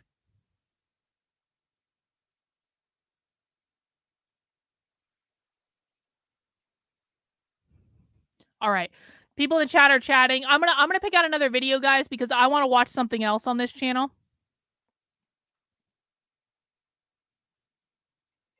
Hang on. I have been getting so many calls from pollsters in New Hampshire. It's not even funny. My phone just went off. It straight up isn't fair to have to listen to the teacher correct people 30% of the entire class. This is correct. And part of me is like, should I even bother correcting people anymore? Should I just block them? But part of this is teaching. But it's like when people are willfully not getting it, and I'm serious, guys. I'm gonna start like just blocking people a lot quicker in the new year. Because if you are not fucking listening, if you are continuing to contradict me, if you are being willfully ignorant, when you are not listening, you are disrupting things for the people who are listening and are here to learn. This is why I need this shit to stop. You're not only pissing me off, you are pissing other people off because I have to stop and keep correcting you over and over and over and over and over again. If you aren't going to listen, you don't have to be here. Go somewhere else. Well, this is why I'm just going to start blocking people. All right, I'm happy to abuse you harder, Magnus. Goodbye. Magnus is now banned.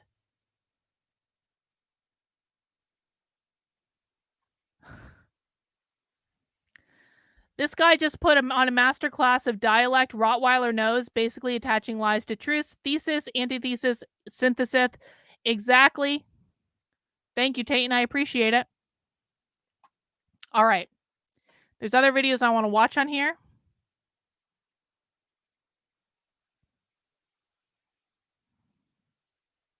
I mean, it is one of those things, though. It's like, is it someone being hard-headed? Is it someone I can reach? I mean, if they're here participating, then I assume that they want to learn. But then when they just keep coming back with the same thing over and over and over again, it's like, I don't care if you've got a channel membership. I really don't. Like, keep your $5, man. Yeah, I got a Ricola. Don't worry about it. All right. There was one other one I wanted to watch. Maybe a couple more. Where is it? I want to watch this one on racial capitalism. This is only 12 minutes long because I want to know. So the reason I want to watch this is I am actually genuinely unclear on what their specific definition of racial capitalism is. And so I want to know what their definition of racial capitalism is.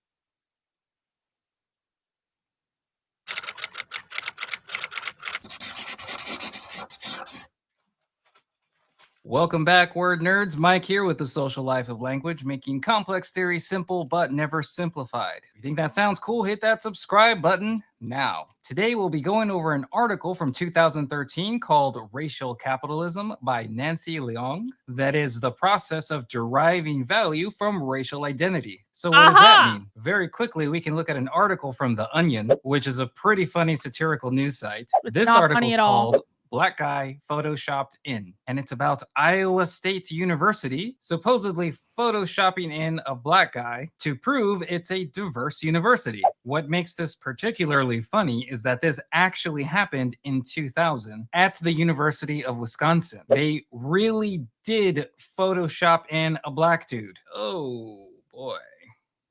So what happened there? Let's find out. So there's a lot of theories of race, there's a lot of theories of capitalism, and there's a lot of theories of racial capitalism. But let's focus on how Leong is conceptualizing this idea. Racial capitalism is the process of deriving social and economic value from the racial identity of another person. So that's pretty broad, but she narrows this down. The article focuses on instances of racial capitalism in which white individuals and predominantly white institutions use non-white people to acquire social and economic value. So Leong says she's going to focus on very specific manifestations of racial capitalism, where racial identity becomes valuable to whiteness. So first, a comment on the terminology. Leong deploys two big categories, white and non-white. And in footnote number 8, she says they are intentionally employing these simplified categories to get the point across. But do you literally have to identify as a white person to derive racial value from someone else? Well, no. But in this article, Leong is focusing on this very specific set of... Let's listen to that last little bit again for the retards in the back that cannot get it through their head that this has nothing to do with skin color. Racial capitalism is just gaining value in the capitalist society by taking it from another person. I think that, well, maybe. I'm not there yet with that definition, but maybe. On the terminology, Leong deploys two big categories, white and non-white. And in footnote number 8, she says they are intentionally employing these simplified categories to get the point across. But do you literally have to identify as a white person to derive racial value from someone else? Well, no. But in this article, Leong is focusing on this very specific set of examples. And to me, it's part of what makes this article so easy to understand. So one thing we might have already noticed is that we're talking about at least two levels, at the institutional level and at the individual level. So we kind of already introduced the institutional level with that photoshopped black guy incident. On page 2155, Leong says, we have internalized the idea that racial diversity is a social good, and as a result, we assign value to the inclusion of non-white individuals in our social milieu, our educational institutions, and our workplaces. So racial capitalism is them literally shitting on the idea of diversity training? Is that what I'm hearing? They're literally shitting on the idea of diversity training? They're like, you're gaining capitalist value from inclusion as like a performative exercise? Rottweiler, tell me if you think I have that right. Because Rottweiler knows his stuff. Yeah, they're shitting on diversity training.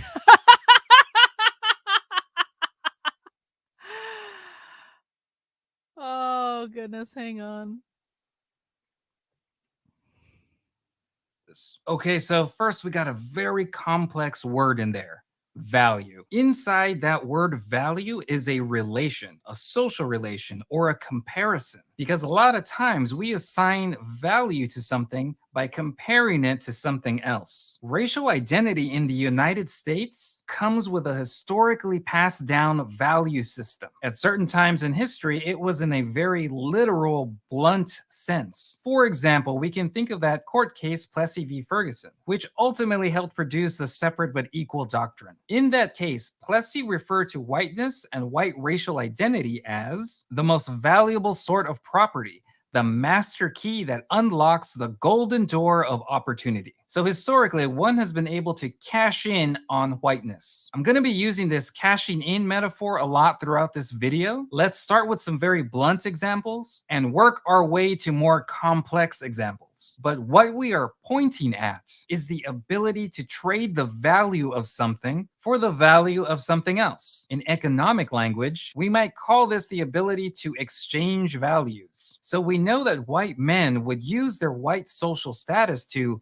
for example, access the right to own property. So right there, that's a very blunt example of how one derives economic value from social status, or specifically the social value of a white racial identity. Whiteness might be used to access specific rights, which allows whites to buy property. And then that property was eventually used to make money later. So it took a few steps to get to that literal cashing in, that literal economic value. But you had to own the social status, the social value of whiteness to make that original investment in the first place. So let's think about why a university would be interested in photoshopping in a black dude into their marketing material. Well, as higher education stands right now, the idea of diversity has a really high social value. We see it all over the place. We want non-white looking people on TV or in corporate boardrooms or in law firms and in politics, and of course in the university classroom. So in certain contexts, diversity has been elevated into a social good in a double sense, as doing societal good or societal progress, but then also as a good, a thing that has value. So maybe we need to start thinking about who actually gets to cash in on that value. We could argue that exposure to a social group that is not your own is generally a good thing. But the author says we should also think about the motives behind these decisions. We should think about the effects they produce, and also we need to visit our friend Henry in 2024, I think. I don't think we spent enough time with Henry. We flirted with Henry. We went on a couple dates with Henry. I definitely think we need some more Henry. Henry's getting older. Henry's not going to be around forever, and so we should take advantage of Henry while he's still with us. The potential unintended consequences. For example, let's say a corporation wants to diversify their staff because it looks really weird that everybody is white. Let's say they hire me as their resident Mexican American. But then every time race comes up in a conversation, it suddenly becomes, oh, let's go talk to Mike about this because he probably has some feelings. And then all of a sudden, Jamie, this is a really great way to put it. Stop colonizing black bodies. So basically, and again, please correct me if you guys think I'm wrong.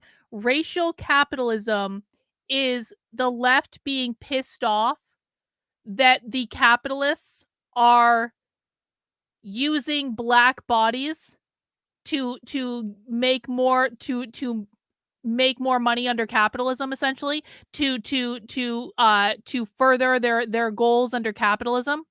They're pissed off that they're using black people to in the oppressive system of capitalism. It's like black people are the oppressed class, and the white bourgeois are exploiting the oppressed black bodies under capitalism. They're cashing in on black bodies, exactly, because colonization means capitalism. That's funny. But I'm in this really weird position because now I got to teach my fellow employees who I work with and my employers who I work for. So that means I got to be real friendly about this stuff. And then, so let's just say I start hearing one racializing comment after another, and I get tired of calling out every single one as inappropriate. So then I slowly start letting things slide. All of a sudden, me not calling this stuff out, all the white people in the office start thinking, oh, this joke about black people is totally okay. Because I mean, look at Mike. He's not white and he's not black. Therefore, he's probably not biased about this one way or the other. So then we gotta ask here, did hiring me really change anything in everyday practice? And why am I coming out in every single company picture?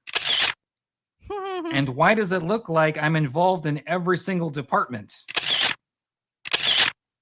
So the author calls this thin diversity because it's much easier to just hire a non-white person than to actually try and implement real social reform, or to acknowledge that this particular workplace is super toxic. As the author notes, often racial capitalism displaces substantive anti-discrimination reform. In this particular case, I'm bringing a very specific racial value that the institution wants to cash in on. Suddenly, they get to claim. Hang on, I got a super chat coming in from Tayton.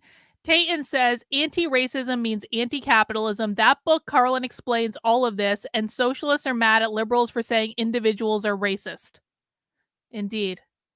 Indeed, Tayton. Thank you for looking into that. Appreciate it. Claim that they have a diverse workplace, or that they're anti-racist, or that they're all about equality, which all feeds into their institutional reputation, aka their social status, hang on, did I miss aka super chat from their Rottweiler? social value. Now, corporations and universities. Hang on, super chat from Rottweiler. Sorry. This is how it goes. Tokenism is bad because it ignores the lived experience and doesn't address the system that upholds racism, i.e., okay, so they're pissed off. Okay, you're right, because he's talking about including his picture in all like the diversity materials. So they're pissed off that they're being tokenized under the oppressive system of capitalism. It's like these people demand to be included in everything. They demand to be involved in everything. And then the minute that you do involve them, they're like, but you're engaging in racial capitalism by tokenizing us. So it's like, you're damned if you do, you're damned if you don't. I appreciate that, Angela. Thank you. You're one of the good conservatives, Angela. Have a long established pattern of doing this kind of thin diversity work. Because when an institution's social status or social value goes up, this might result in them being able to cash in a very real economic sense later. For example, this might result in more students enrolling in a particular university. Or maybe a corporation can tap into a new market. For example, if we think of a law firm, hey, let's hire some more Black lawyers. That way, maybe down the line, we'll be able to represent more Black-owned businesses. So for the most part, we have been looking at the institutional level of racial capitalism. Now let's think about the individual level. We can easily think of every time a white person claims to have a Black friend. You know what I'm... look at my African-American over here. Look at him. Are you the greatest? We can think of those particular moments as a kind of cashing in. You're or right, it tapping is into the tokenizing. social value of their friendship with a non-white person. So right away, this reminds me of this show called Woke, which is about a Black cartoonist. He eventually gets hired to go to this really bougie party to go draw people. And he's like, cool, this is some easy cash. It turns out he's basically hired to be this Black artist in a room full of white people that are just fawning over him, and he doesn't even actually get to draw anybody. I told you it was fabulous. Let's get you a drink. Absolutely. You're a cartoonist. I love the Boondocks. They should have made Wakanda land. You'll love this. I was just in Uganda. So, what's your opinion on reparations? Oh, listen. I am the only Black dude at this party. Eventually, he develops this political art slogan called Black People for Rent. And the point being that a lot of times white people assign value to a non-white person's racial identity, which in turn helps create their own identity as not racist, or as a good white person, or as a person that can legitimately talk about race because they have a Black friend. But this is an inherently unequal kind of value exchange. There's a difference between, let's say, a white university student saying, being around diverse people is good. I can learn about their culture, which someday will make me more valuable on the marketplace when I want to get a job. Do you have a problem with Black people? No, I love Black people. I prefer Black people. Do you have Black friends? Endless Black friends. You want to see pictures on my phone of my Black friends? I have so many. I'm just deciding which one because there's like so many. So in a very real way, we attach social value into this idea of cultural competence. On the other hand, let's think of a non-white student scrolling through a university website, and they're thinking, cool, there's a lot of Black and brown people here. I won't be totally racially isolated when I arrive. But then they still end up being that one student of color in the classroom. The university already got that student's money. Plus, I don't think I've ever heard a person of color say, finally, I'll get a chance to learn about white culture so that I can get a better job later. So you see, this is a very different way that white individuals and white institutions get to cash in on diversity. So does this mean that white people and white culture doesn't have any value? Well, I don't really think that's the point of this article. Instead, the author is suggesting, let's look at the way white people and white institutions reserve the power to define how non-white people can be valuable. Oh, and one more final thought. You might be wondering, can't non-white people also cash in big? Well, yeah, they can. And Leon has another article that's exactly on this topic called Identity Entrepreneur. Non-white people can also cash in from racial capitalism. Wow. Yes, he is saying, well, it's virtue signaling because you're exploiting the system of capitalism within your virtue signaling and tokenization. And any non-white people who engage in this are identity entrepreneurs. Wow. Or even better, she's got this new book. Guys, so people are commenting that it's like a 2,000 plus page paper. I'm not picking on you, Jason. Several people have mentioned this. The chances are it was included in a journal, like a compilation of papers, that there are over 2,000 pages in the journal, and it was like on page 2,000 in the journal. That's probably what it is. It's not likely that this was over a 2,000 page paper. It was likely included as part of like an anthology of papers. Does that make sense? Called Identity Capitalists. And honestly, both of those are badass reads. Well, that's all for today. Don't forget to like and subscribe. As usual, you can download my publications from academia.edu. Thank you for your support on Patreon. This is Mike with The Social Life of Language. All right, that was enlightening about what that means. Let's just take a quick gander through some of Mike's other short videos here. We might be able to watch one or two more, depending on if we feel like it. But I thought that was actually pretty great.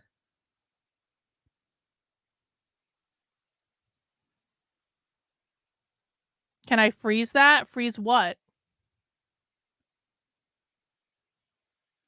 It's not even loading now.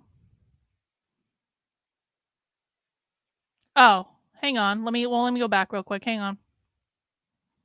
We'll get the name of the book for you, Rottweiler.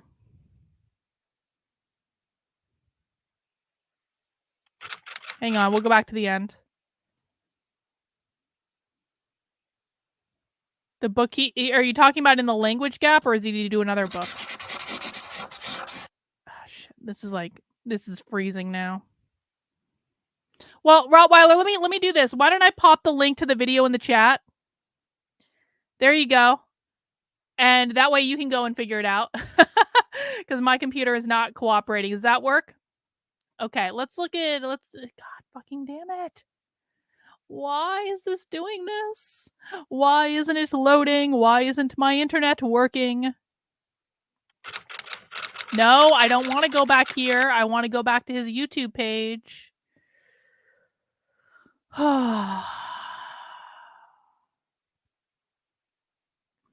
We got nailed by a solar flare? Oh, great. So the world really is ending. Awesome. All right, let's see. What does he got here? That's 35 minutes. I don't want to watch a 35-minute video. Let's see. Critical race theory. Interest convergence. Colorblind racism.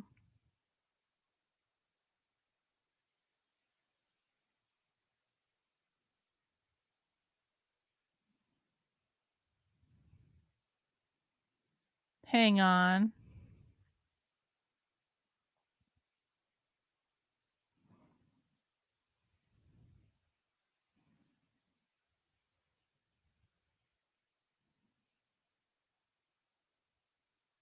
What's this? I'm not a snowflake. I have to watch this.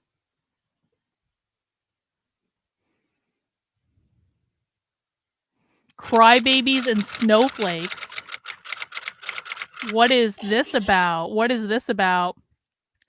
Jen, thank you for the super chat. Every time I watch a Dr. K live, a visual anti-woke dictionary and thesaurus pop into my head. I appreciate that, Jen. Thank you.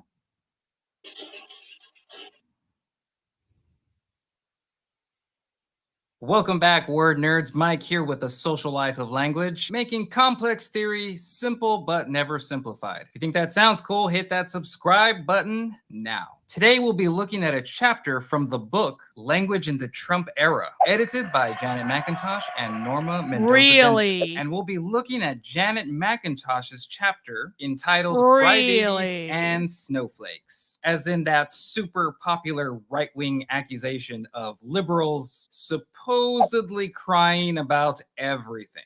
Now, it's tempting to focus on how that's pretty silly coming from the outrage machine, but instead, we're going to focus on how language has real effects on the world. Meaning, when language is in real world context, it can carve out groups of people or position groups into hierarchical arrangements, especially in contexts where there's a powerful institution involved or a powerful person. So how does that happen? Let's find out. We can first take a look at another short piece also included in this book, this one written by Norma Mendoza Denton. And here they look at the word the.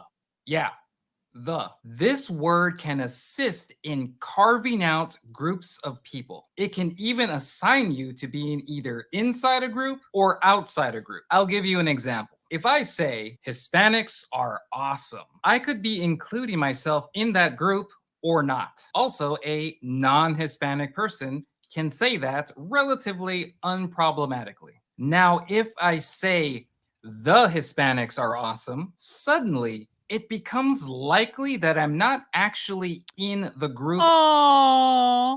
Oh, please go bother James Lindsay.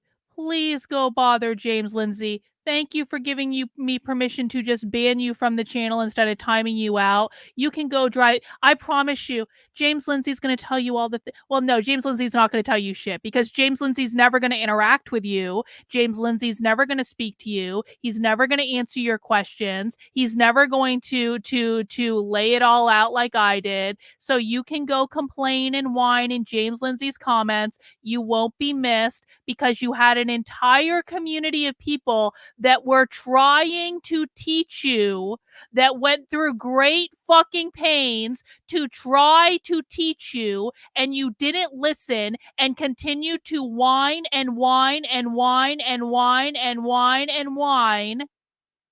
So it's not worth the $5 a month, bro. I am more than happy to permanently ban you from the channel. Goodbye. Jesus Christ. And this is why, guys, I need people who actually appreciate my work and actually listen to what I say to support my work, because I have a range of snowflakes on my channel who every single time they're told something they don't want to hear, they go, I am taking my toys and going home. Fuck you. So if you appreciate my work and you understand what I'm doing, go ahead, head over to Carlyn, KARLYN.substack.com and replace that asshole who I kicked to the curb for the good of everyone.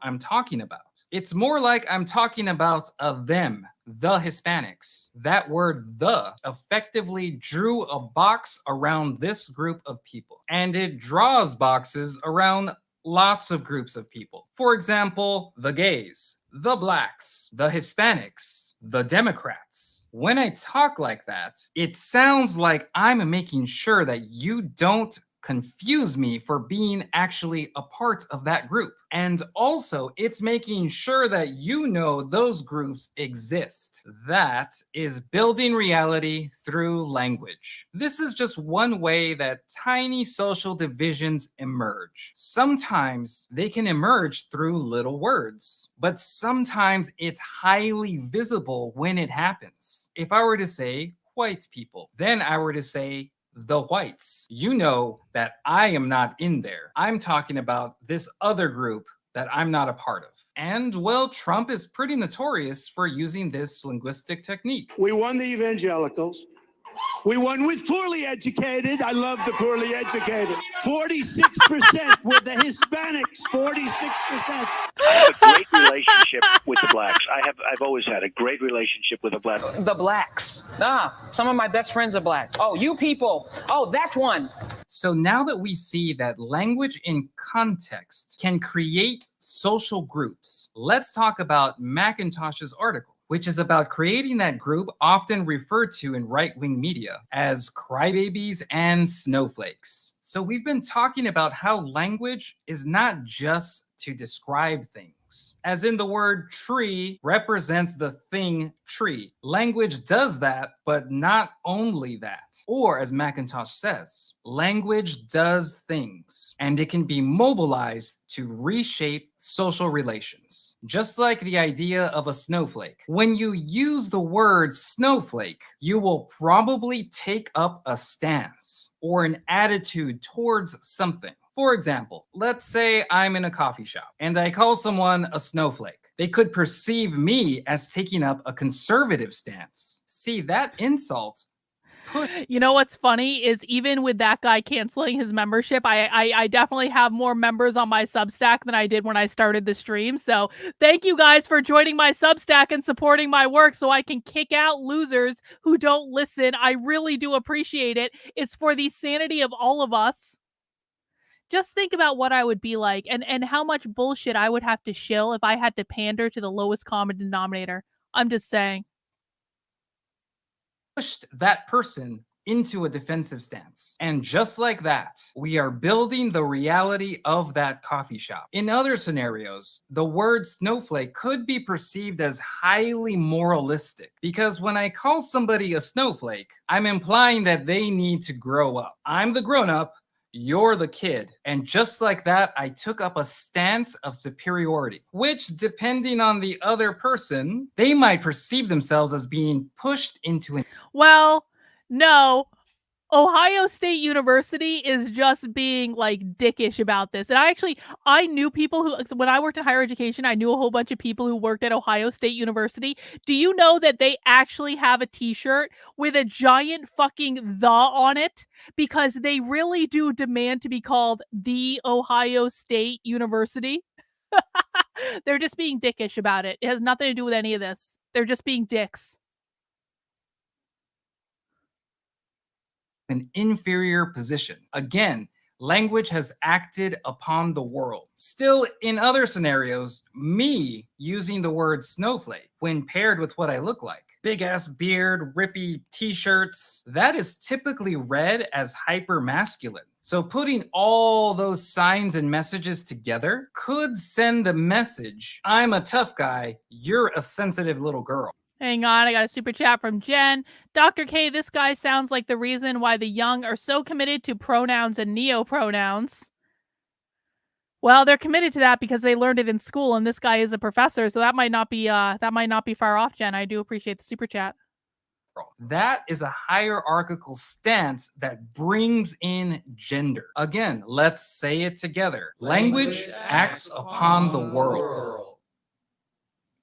So insults like crybaby and snowflake embed stances. Stances toward morality, stances toward the idea of toughness or sensitivity, etc., etc. In this article, McIntosh is going to analyze how all these stances come together and interact within this snowflake conversation. And she also traces a historical line about the snowflake idea that is not only a masculine stance, but also a highly militaristic stance. So the author did her research among a bunch of Army and Marine Corps veterans, as well as Marine Corps drill instructors. And what she found was that the snowflake insult resonated with basic training and boot camp rites of passage. Specifically, that drill instructors wanted to create tough, callous individuals, especially through name calling, such as the word crybaby, snowflake,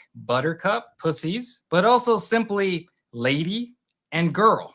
I am Gunnery Sergeant Hartman, your senior drill instructor. If you ladies leave my island, if you survive recruit training, you will be a minister of death praying for war. But until that day, you're not even human fucking beings. But the more you hate me, the more you will learn. I am hard, but I am fair. There is no racial bigotry here. I do not look down on niggers, kikes, wops, or greasers. How tall are you, Private? Sir, 5'. Holy shit, this movie would never be made today. Holy shit, I had forgotten about that. 5'9", sir! 5'9". I didn't know they stacked shit that high. Where in the hell are you from anyway, Private? Sir, Texas, sir! Holy dog shit! Texas, only steers and queers come from Texas, Private Cowboy. And you don't much look like a steer to me, so that kind of narrows it down. McIntosh calls this semiotic callousing. So an overall callousing. A person should not react in any way. They should be completely unfazed because they are tough men. Yes, men, as in ultra masculine. For example, McIntosh has a conversation with a drill instructor who says, what are they going to give these Marines at graduation? A dress? But then it's a whole generation of entitled liberal snowflakes. So this snowflake idea makes it possible to frame anyone that reacts to anything as being overly sensitive, which has been weaponized by conservative media and conservative politicians. And if you think you know what is better for someone, well then everything they say has no legitimacy. Or, as McIntosh says, the crybaby snowflake discourse thus clarifies the stance of the speakers toward their targets. We are not in conversation. And unless and Jason asks, where have all the I would like some toxic movies. What are your favorite toxic movies that would never be made today? Maybe I'll on my break I'll do a toxic movie marathon. What, like, because I mean truly, like, I just want something interesting that's gonna make me laugh and that's gonna like shock my system. Like, I want to have a visceral reaction to movies, either good or bad or like horrified. I watch a lot of horror movies. I watch a lot of like torture porn movies. I know it's more information than people need, but like I want to have like a visceral reaction to the toxicity of a movie. No, Blazing Saddles sucks. I hate Blazing Saddles. I don't think it's funny. The Room was a great movie. That was a great movie. That one was hard to watch, though. I'm not sure I could watch that one again, but that was a great movie. You know what? Not Return of the Living Dead, but Night of the Living Dead had the... Night of the Living Dead is one of the greatest movies of all time. Night of the Living Dead was the first ever lynching scene in a movie. And it was like so effed up. Because it was like the black guy was actually the hero in the movie, and then the white people thought that he was like killed everyone, and so they lynched him at the end. And it was like a social commentary. I loved that movie. I need toxic movies in my life. Until you change, you are not worth listening to. I think that Tammy Lauren person pretty much embodies the conservative stance designed to delegitimize almost anyone. Let's see her in action. So what is a snowflake? Well, allow me to explain. If you occupy the streets in protest more frequently than you occupy a shower or a job, you're a snowflake. Oh, if choosing between two gender options seems unfair to you, you are a snowflake. If you think you, by virtue of being born, deserve a participation trophy, you are a snowflake. If you think borders, walls, and immigration laws are mean, you are a snowflake. It's time to wake up and realize you are special to your parents, not anyone else. You need to get over the notion that the worst thing that can happen to you is Conservatives hurt feelings. are so awful. You know, I guess. She's so awful. Now, liberals are trying to reclaim this snowflake idea, as in, liberals have started throwing this crybaby idea back at conservatives, but I don't think this snowflake reclamation is gonna go very far. Because remember, language can act through stance taking, and the snowflake insult potentially embeds a whole lot of stances we've been talking about, whether we want our language to embed those stances or not. So that's just my unsolicited opinion that nobody cares about. But are we really having a conversation when we call out the right-wing media's supreme snowflakery? Honestly, at this point, I don't really see it as trying to win a rational argument. It's just more about who can dominate the next person while they're yelling at each other. The snowflake insult acts upon the world. It creates and enforces social hierarchy. It divides up the world and it solidifies the boundaries between particular social groups. So one major lesson here is that language is not just a bunch of words representing things in the world. When language is put into context, it performs action. It builds reality. By the way, do go check out my conversation with Norma Mendoza-Denton, who is the other editor of Language in the Trump Era. We talk about a bunch of stuff, like the Access Hollywood tapes, how gender ideologies get mixed up with the way we talk about military weapons, bunch of crazy stuff. Click up in the corner to go check that out. And that's all for today, folks. All right. Don't forget.